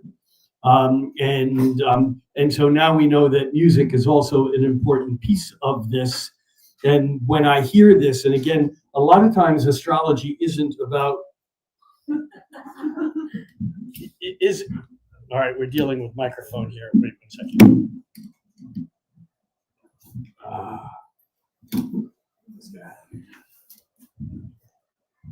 All right. No, we gotta go a little bit higher. Okay. A lot of times we think that the astrologer should know everything by looking at the chart. The truth of the matter is a competent astrologer, I believe, engages in a dialogue. And when you tell me something about you, I immediately look and see, okay, how is that represented in the chart? Where does that hum? Where does that vibrate? And often for music, and there's no one-to-one correspondences, anyone in astrology who says this means that, I think doesn't get it, because this never means that. This and that means that. I mean, it's always more complicated than any one-to-one correspondence.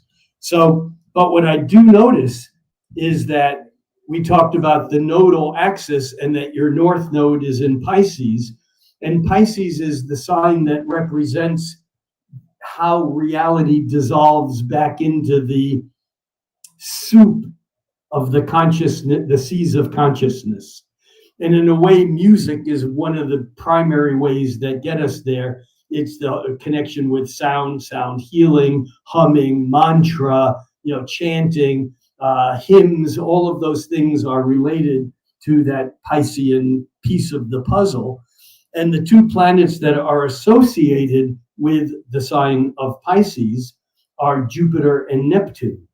And in your chart, Jupiter in Aries is harmonizing with Chiron. We often hear Chiron as called Chiron the healer, which it may be, but it's also Chiron the teacher, because Chiron mythologically was the original mentor.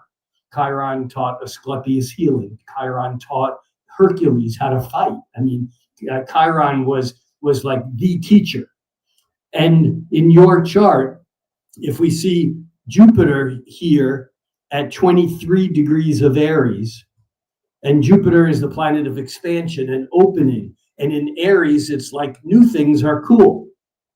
And it's harmonized with that, not only the Chiron, but Chiron so close to the Gemini moon. And this is the part of you that is really about interaction with, Gemini is where voice becomes language, becomes words, and that whole piece of intellectual connection is certainly important with the Jupiter connection to the moon. But the other thing here that feeds into this whole pattern is that when you were born, remember that whole thing about oppositions and tugs of war? Well, in your chart, you have the intellectual, fragmented, interested, curious in everything moon in Gemini, opposite in a tug of war with Saturn lined up with Neptune. Saturn saying, you can't be interested in everything, choose one thing and make it real. And Uranus saying, screw that, I'm going to blow the whole thing up and learn everything. All at once. Yeah, I'm that. For those of you online, Ruth said, yeah, I'm a mess. It's not about being a mess. It's about not conforming. The part of your chart that has Saturn lined up with Uranus, that's the part of you. Remember, Saturn's authority. Uranus is revolution and rebellion. This is the part of your chart that says, I hate authority. I am authority. Both at once. And meanwhile, your Gemini moon is off looking, how does it make connections to everything else? And Jupiter now is expanding that and making that bigger by pushing into new ways. Jupiter, one part of Pisces. The other part of Pisces is Neptune. And Neptune in your chart is kind of in that cluster, even though it's in Capricorn, it's down in that cluster with Saturn and Uranus and Neptune. And this is kind of all part of a larger process that probably played through in the first maybe 3, 4, 5 years of your life that had to do with things kind of becoming real, whatever that means in some way, as Saturn and Uranus were both approaching their conjunction with Neptune. That really didn't occur until 93, 94. So that period of time may have been, regardless of the fact that you were 6 years old, 5, 6 years old, there was some really important developmental things that occurred then, perhaps family level stuff, things of that sort. I almost died like 3 times in the first 7 years. And Ruth said that, yes, she almost died 3 times, and you're not telling us about the 4th time, but I don't want to go there. No, I'm kidding. But the other thing here is that Venus, the planet that's connected with what we're attracted to, what we like, is also in Pisces. And so even though there's this intellectual writer, word person, there's a part of you that's attracted to whatever happens when we dissolve into music, when words dissolve into song. And I would imagine that in music, I would guess that you like lyrics. And again, for those of you online, it was the yeah. Now, there are a lot of other things that I see. One of the things is the fact that Pluto is being squared by the sun. And this kind of comes back now to me to suggest that even though we have a Mercury ruled chart with the moon in Gemini, that this is not the chart of someone who's a pushover or easy. I often say with a chart like this, I'd much rather be your friend than your enemy. Because with Pluto square the sun, remember Pluto, the lord of the underworld, that Pluto, in a way, this suggests to me that early on, there were complicated dynamics in your family life, or that basically forced you on some level to go to a place that said that whether it's someone infringing on your boundaries or someone that you see infringing on other people's boundaries. There's something here that basically that makes you a hard ass when you see things that are not okay, that you become really very strong in your convictions of, and yet the Gemini moon and the Virgo rising may not always express it on the surface, may make it seem a little bit easier and lightweight, may turn it into, a lighthearted remark or a song. Yeah, a lot of other things, but those are some of the things that come to mind. And I would also suggest one other thing here, just as far as a long-term cycle. Obviously, you've already come through your first Saturn return. That was back roughly probably 2017, 18, somewhere in there when things changed. Then there's corroboration, yeah. But then also in 2021-ish, when Saturn moved from Capricorn into Aquarius, Saturn lined up with your sun. And this is a time when one astrologer, one of my favorite astrologers, Grant Louis, wrote, this is the time when the chickens of ambition come home to roost. It's like karmic. We get what we deserve. And it's usually both good news and bad news. But that would have, and again, I'm not doing exact dates here. I'm just kind of looking in my mind at some of these slower moving planets. And I'm also aware of the fact that now that Pluto has moved into Aquarius, that it will probably be a good 6 or 7 years before it reaches the degrees of your sun. But that this is a time in your life when you're going through a very slow, we're talking a decade-long transformation of becoming what it is that you ultimately will become, and yet you can't visualize it fully any more than a caterpillar can visualize the butterfly. But this is the deeper transition that I would imagine on some level that you are at the very, very front end of. A lot of other things, but that's kind of my nickel shot. Thoughts, feedback, or anything you want to share with the group, and if you say it in short sentences, I'll repeat some of it. Yes, all of it is very true. And even with your case of the 2021, the Saturn return was definitely 2016, 2017, 2018. Between Trump being elected in 2016 and also being diagnosed with MS and releasing Christianity, all those things were part of my Saturn return. And so for you online, Ruth has just said that a lot of the dates were correspondent with major events in her life. Short version. Yeah, and then realizing my queerness was around the same time, and starting shifting careers entirely into being an artist and starting songwriting and making that my mission. And that shifting gears and just kind of realizing social roles and sexual preferences and how all that fits into becoming an artist and writing about what it is that you do, that moon in Gemini, kind of wanting to connect the dots is how I kind of see that. So thank you very much for sharing, and hope that was of value to everyone. And thank you for being vulnerable enough to share. We appreciate that. And although I can't say what's out there, here is a safe space. All right. Next, we have Danielle. Did you leave also? Danielle. I don't, and I can see her close enough. If you want, you're welcome to do whatever you want. All right. Well, we like you being there. She's been on your wait list for 4 years.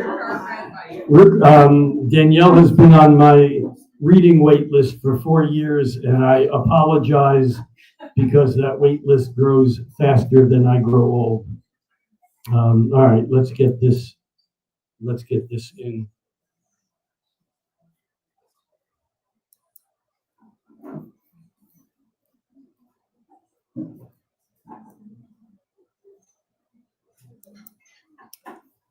October 30th, 89.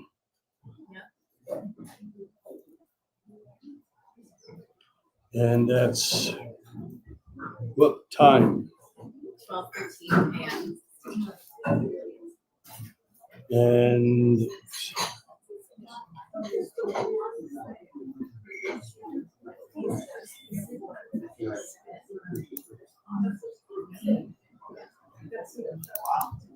all right, one of the things that I love about doing this is how different people's charts are. And every chart, doesn't matter how many you do, every chart is different. And here, and Danielle, born October 30th, 89, what we're seeing here is a chart where there's actually clusters of planets in 3 different places. Can you see that? There's a Jupiter and Chiron together. There's Mars, Mercury, Sun, Moon, Pluto. And without going any further, I would just go right here and go, oh, wow. What's your relationship with astrology? Do you know your chart a bit? Yeah, I know a little bit about aspects, but Okay. So first thing that I notice is the moon, which is the fastest moving of all the planets up there, is within less than 1/4 of a degree lined up with Pluto. And the moon is the fastest thing up there, and Pluto is the slowest from astrological, most astrological work. And this is a high level of volatility and intensity in the sign of Scorpio, which is in ancient astrology, Mars's sign. In modern astrology, Pluto is also at home there. So we know that there's more stuff going on in Danielle's life than will ever meet the surface. But we also know that Danielle was born about 16 hours after a new moon. Now, do you know how I know that so quickly just looking at a chart? Because the moon moves about 1 degree every 2 hours. And the moon is about 8 degrees, 6 and 8 are 14. So it's about 8 degrees away. The moon moves faster than the sun. The moon is at a higher degree than 14 is a higher number than 6. And therefore, I know that the new moon was already in the past, but I know that the new moon was about 16 hours prior to when you were born. But this is still a new moon chart. There's a piece of your chart that even though you have no planets in Aries, there's a part of you that's always an honorary Aries because the new moon person is wanting to start new things, wanting to birth things from the beginning to make something happen. And yet as a Scorpio sun and moon, we would look to Scorpio's key ruling planet, ancient planet, Mars, and Mars is in Libra. And so we would imagine that with Mars and Mercury kind of in that cluster, but we would imagine that there's a nicer part of you that is actually part of you, but it's your direction, your goals, your actions, your how you think, instead of going to those deep, dark, scorpionic, Pluto, moon, intense places that you probably are familiar with those places. There's certainly a part of you that is always seeking the balance. Not that you are balanced, but that there's always a, how do I place something in the middle that makes a balancing point? I think it was Archimedes who said, give me a lever long enough and a place to balance it, and I can move the world. And in a way, your Mars and Mercury have that aspect or that nature in your chart. Now, when you present yourself to others, we come back to the fact that when you were born, we have 2 charts in a row. We often see these clusters in charts when we do them like this. I'm not sure how, synchronicity, obviously. But like Ruth, you have the South Node rising. Now, the South Node, again, the node is karmic, but the South Node often is associated with things that we've already done or things that we're good at. In Western astrology, the South Node is considered to be a trap. It's not the best place in the chart because it's easy to go to places where we've already mastered. Just as a point of reference, in Hindu astrology, the South Node isn't a whole lot better than the North Node, because in the West, we say the North Node in your chart in Aquarius on the 7th house, which would suggest that your soul in this lifetime is looking toward kind of creating unusual new kind of relationships based upon equality, the sense of the Aquarius, the friendship that in some ways are trying to overcome that Scorpio sense of ownership, possession, jealousy, those things that have to do with emotions, that have to do with hierarchy and ownership or dominance. And with the North Node in Aquarius, that certainly is someplace where the soul is going, which in the West we think is a good thing, the North Node. In the East, though, they remind us that it's just as much of a trap, that the soul doesn't have to go anywhere, it's here. And so that whether we're looking at what we don't want to do again from the past or where we're supposed to be in the future, but the fact that your nodal axis is on your horizon, is on your ascendant and descendant, again, emphasizes the interactions that you have with the outer world, which in fact may be to some extent at odds with and hide or use. It's almost like the here I am is kind of a show that kind of keeps everyone away from here's who I really am, unless you feel vulnerable enough to allow someone in, which I imagine is a path. Let's just say it that way for you. Does that make sense? Yeah. And then we have this other cluster here in late Sagittarius, Venus in Sagittarius, the love of the adventure, the fiery part of you that really does, have an attraction to the big blue sky, the adventure, learning things, new, things that are off in the distance. But also these 3 planets in Capricorn, opposite these planets in Cancer, there's a piece of you that the 2 pieces that I would pull out of this is the Saturn and Neptune. And remember, Saturn and Neptune are aligning in 2024, and you were born with that Saturn-Neptune alignment in 1989. And Saturn and Neptune in your chart are very closely opposite Jupiter. So in one hand, Jupiter wants to grow, wants to expand in Cancer, wants to do that in a safe, nurturing environment. And on the other hand, you look out there in the hard world, that's kind of just, that would be Saturn in Capricorn, the what you need to accomplish in the outer world, and Neptune just kind of melting it every time something's real, it's not real. And there's that constant process between expand, contract, go for it, learn something, no, pull in, don't do, this kind of unevenness. And yet somehow all of that with the deep, intense, passionate, volatile Scorpio energy, that makes sense out of all of it, because that becomes the consistent piece in your life.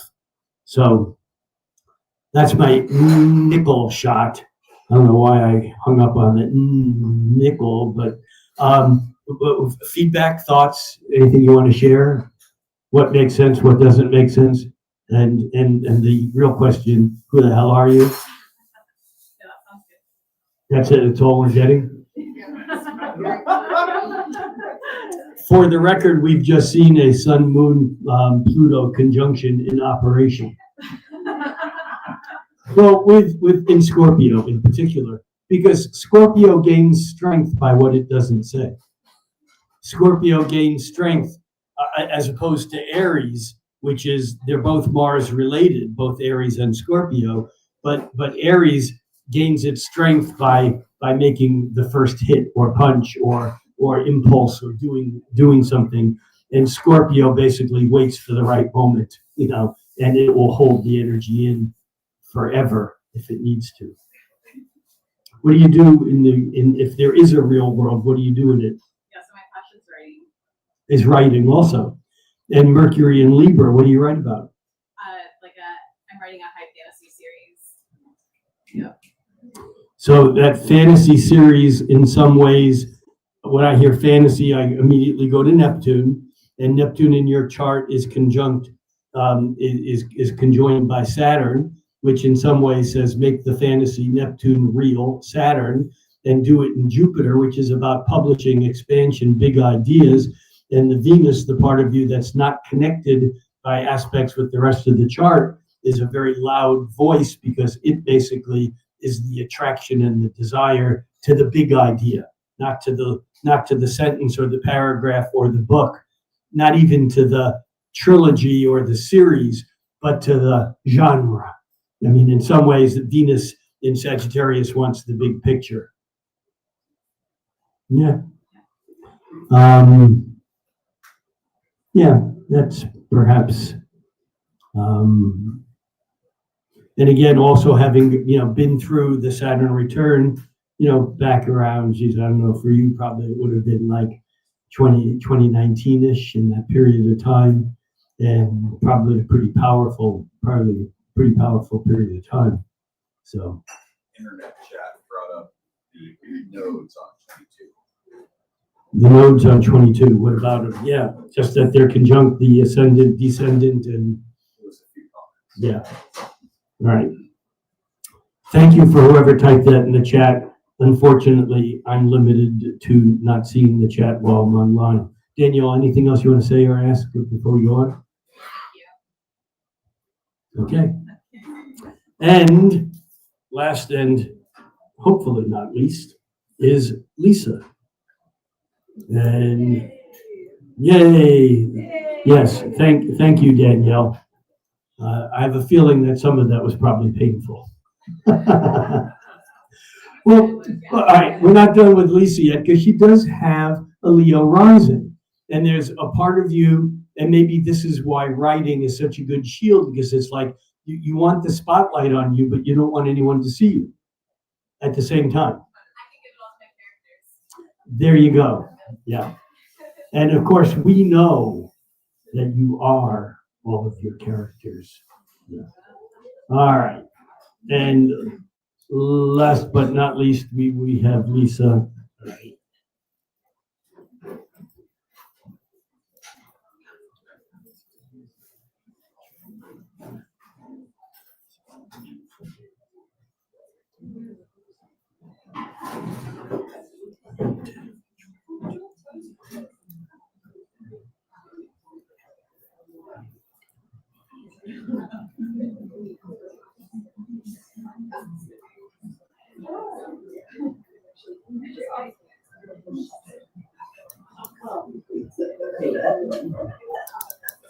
And now we have Lisa. And Lisa, your dance with astrology.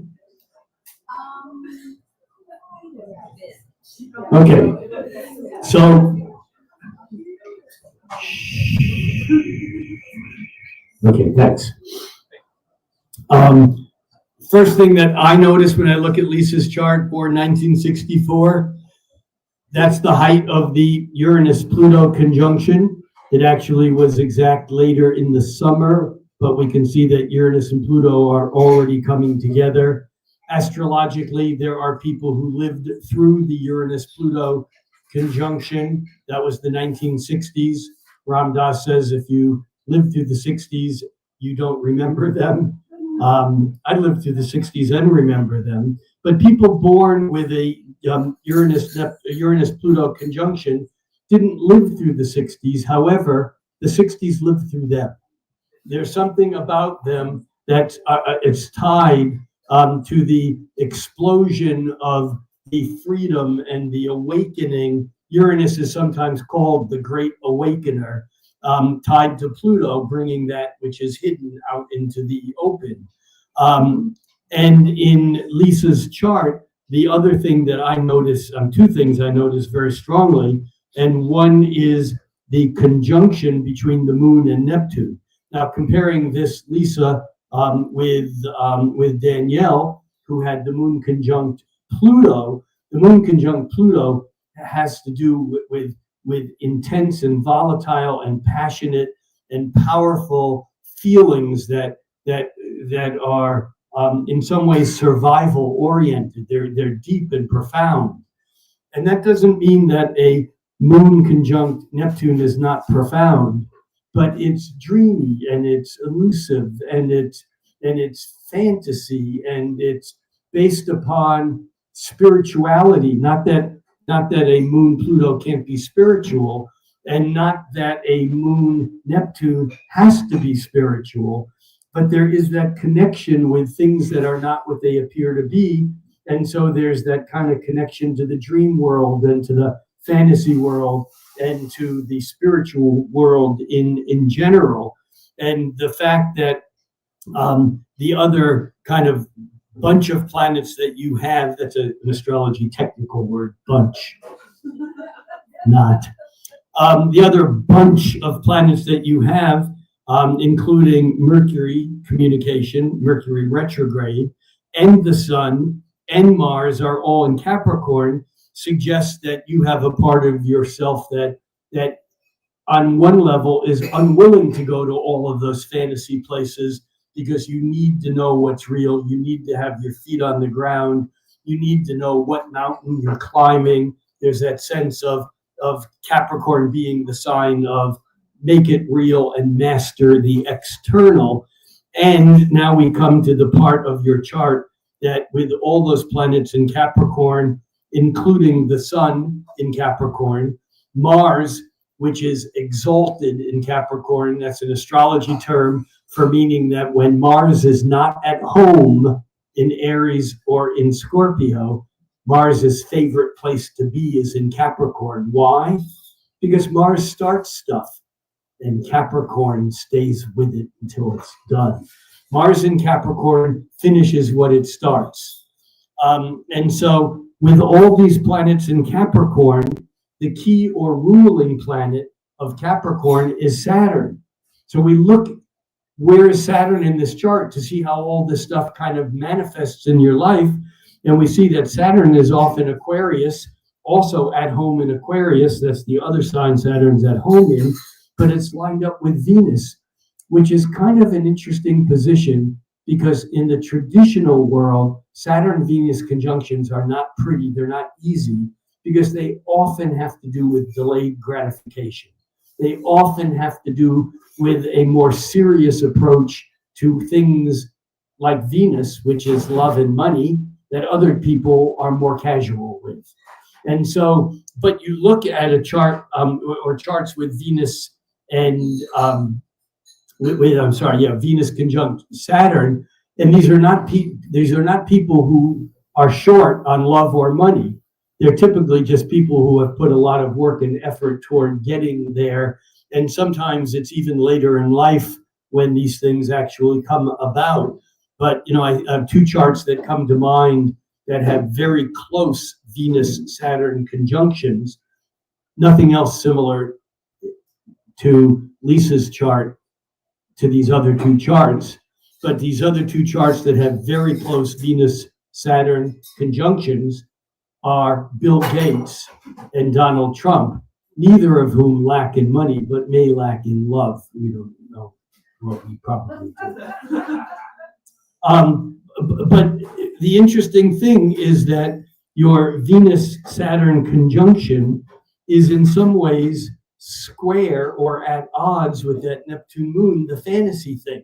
And so there's a part of you that I think has that outer world, other world magic connection, but has developed fear, might be overstated, but there is a hesitancy to go there because it's unreal, because there's a part of you that knows it's not real. And then we look at the Virgo rising, and in Virgo rising, I think Ruth had a Virgo rising chart, yeah.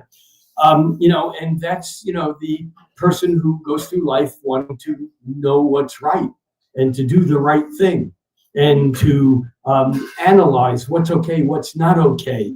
And it's a mercurial, chart because of that. And your Mercury in Capricorn retrograde, again, retrogrades get a historical bad rap. It's the planet's louder, it's stronger, and sometimes it's harder to integrate.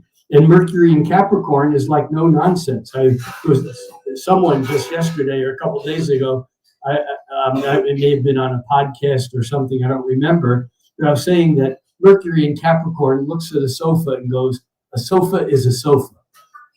Whereas, someone else might go, that sofa comes from mid-17th century France and it's an original. Someone else might go, that sofa is such a beautiful color. Someone else might say, the Taurus might say, that sofa is so comfortable, I'd just like to get on it and lay down. But no, for a Capricorn, things are just what they are. There's that sense of a sofa is a sofa is a sofa. What's that saying? A rose is a rose is a rose.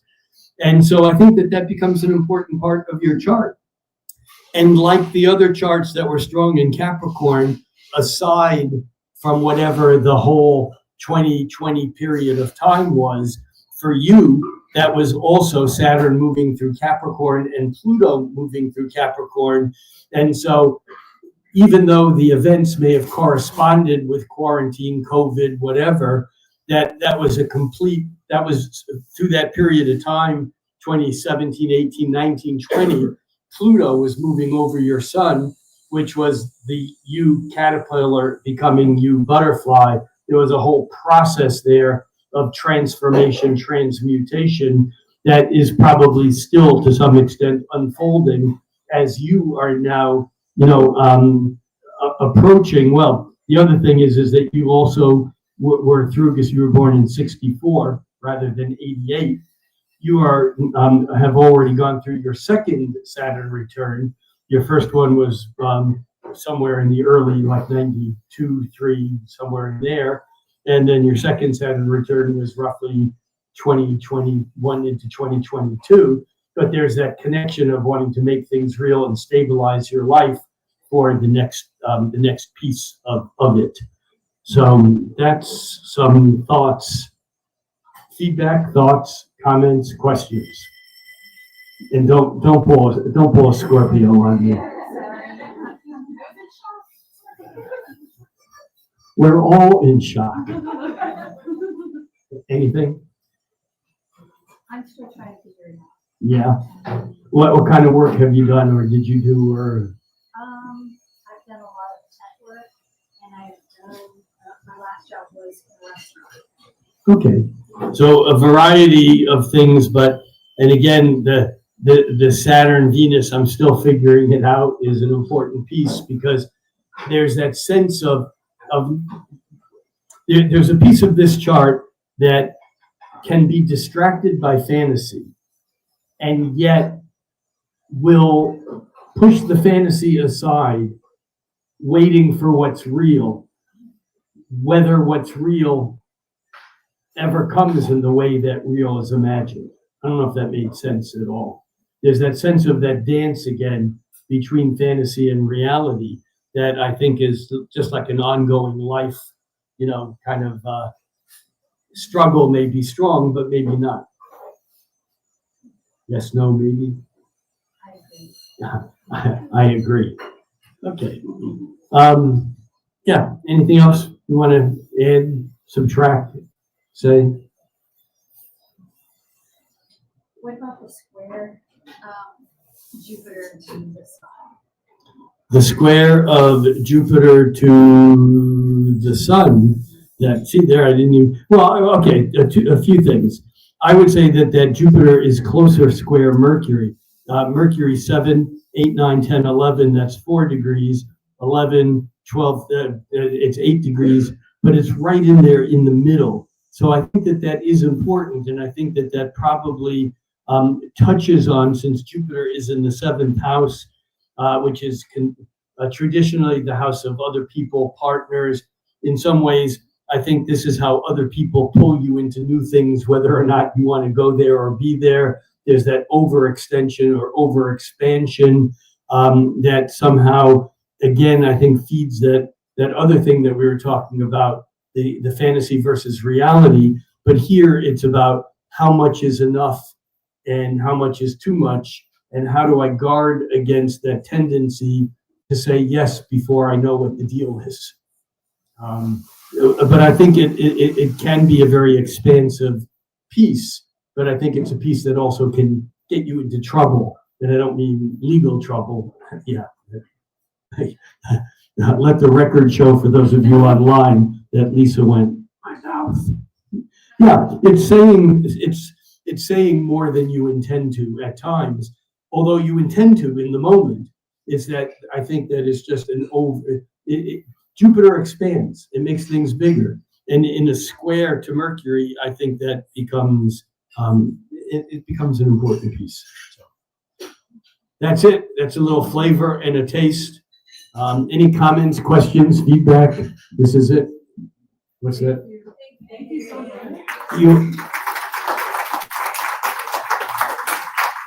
Thank you all for showing up. We will be here again on the first Friday night of February, and I look forward to seeing some of you then and online. And thank you all for coming out on a winter's night. Be safe out there and act locally. Thank you. And Soul Food is technically beyond closing hours, and it's not a fire drill. You don't have to like get in a single file and get out of here quickly, but we need to be done in here. And I think we can help out by those of you who are at or near folding chairs. They're going to go back there against the wall under the exit sign. That might help them. So thank you for helping, and that's it. And for those of you online, thank you for staying with us and for coming back. And this will be online. For those of you who had your chart done tonight, this will be on YouTube. And so if you go to youtube.com/@RickLevine, it'll appear there in the top of the list, and you can find your way through to your part. And that's it. And I'm going to end the live stream. And thank you. I have a question for